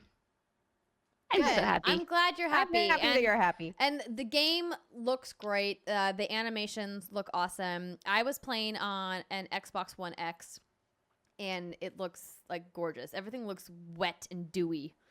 The lighting, and the reflections on everything is crazy. Yeah, the That's What She Said pillow hasn't made an appearance in a while. It looks great. Yeah, if you're hesitating, don't. And if you're like me and you were scared, it's not so bad. Play it in the daylight. And don't play it with headphones on if you want to minimize the fear. It's actually a really, really good tip. Like, it sounds like you're dumb, but it's a really good tip. Yeah, like play it with just your TV audio. And they have in the settings, you can tailor the audio for how you're listening, whether it's like Dolby Atmos, so 7.1, or TV audio or headphones, which is a nice touch. You know, play with a friend, you know, and just baby mode it. Because I think the story is really great. So on that note, let's put a pin in this, and maybe you guys will play, and maybe we'll get some questions. And then, of course, you know, we're going to revisit this once this new mode is released that we talked about in the news segment. Oh, yeah. The ghost Also, mode. speaking of Ghost other survivors? questions, is I took a lot of questions from our patrons and folks on our fan page on Facebook, and I answered a buttload of them, and that video should be out by the time this podcast is out. It'll be on our YouTube channel. Oh, look at that. Nice. Wonderful. Well, thanks, ladies. This was a fantastic show this week. Next week, as we mentioned, we're going to be having special guest Alana Pierce from Funhouse back on the show. I'm sad to be missing her, but you guys will have a great time. There are 2 more embargoes lifting next week. Brittany's flying down to play a game with me. I don't know if we can say what that game is yet. Yeah, I don't know. But don't keep say an it eye on our then. social channels. We'll probably be tweeting about it. Yeah. As I mentioned last week, since they moved the embargo, I did get to play some more Rage 2. So we're going to have to figure out how to get my impressions for that in the show next week. Lots to think about. Write me a long letter and I'll pretend to be you. Perfect. Okay. Would We you get like red- to be red British wigs. Australian? Oh my God, I'm Andrea Renee. I played Rage. I hope that you use that accent with Alana next week and to see the I look on will. her face. And Yeah. she loves me unconditionally. Dude, Alana and I do weird accents all the time. She'll be down. Perfect. Oh, thank you everybody for listening. Once again, this is the What's Good Games podcast. We would appreciate your love and support. Maybe you drop us a review on iTunes or Google Play. Maybe you hit that subscribe button at youtube.com/whatsgoodgames. Maybe if you want to go a step further and you want to help financially support the show, you click on one of our fantastic sponsor links from either MeUndies or Smile Direct Club this week, or you go to patreon.com/whatsgoodgames and get in at the ground level and get exclusive streams, exclusive vlogs, and so much more in our custom tiers. Wherever you support the show, thank you so much. We heart you. Until next time, have a fantastic weekend, everybody, and we'll see you later. Bye.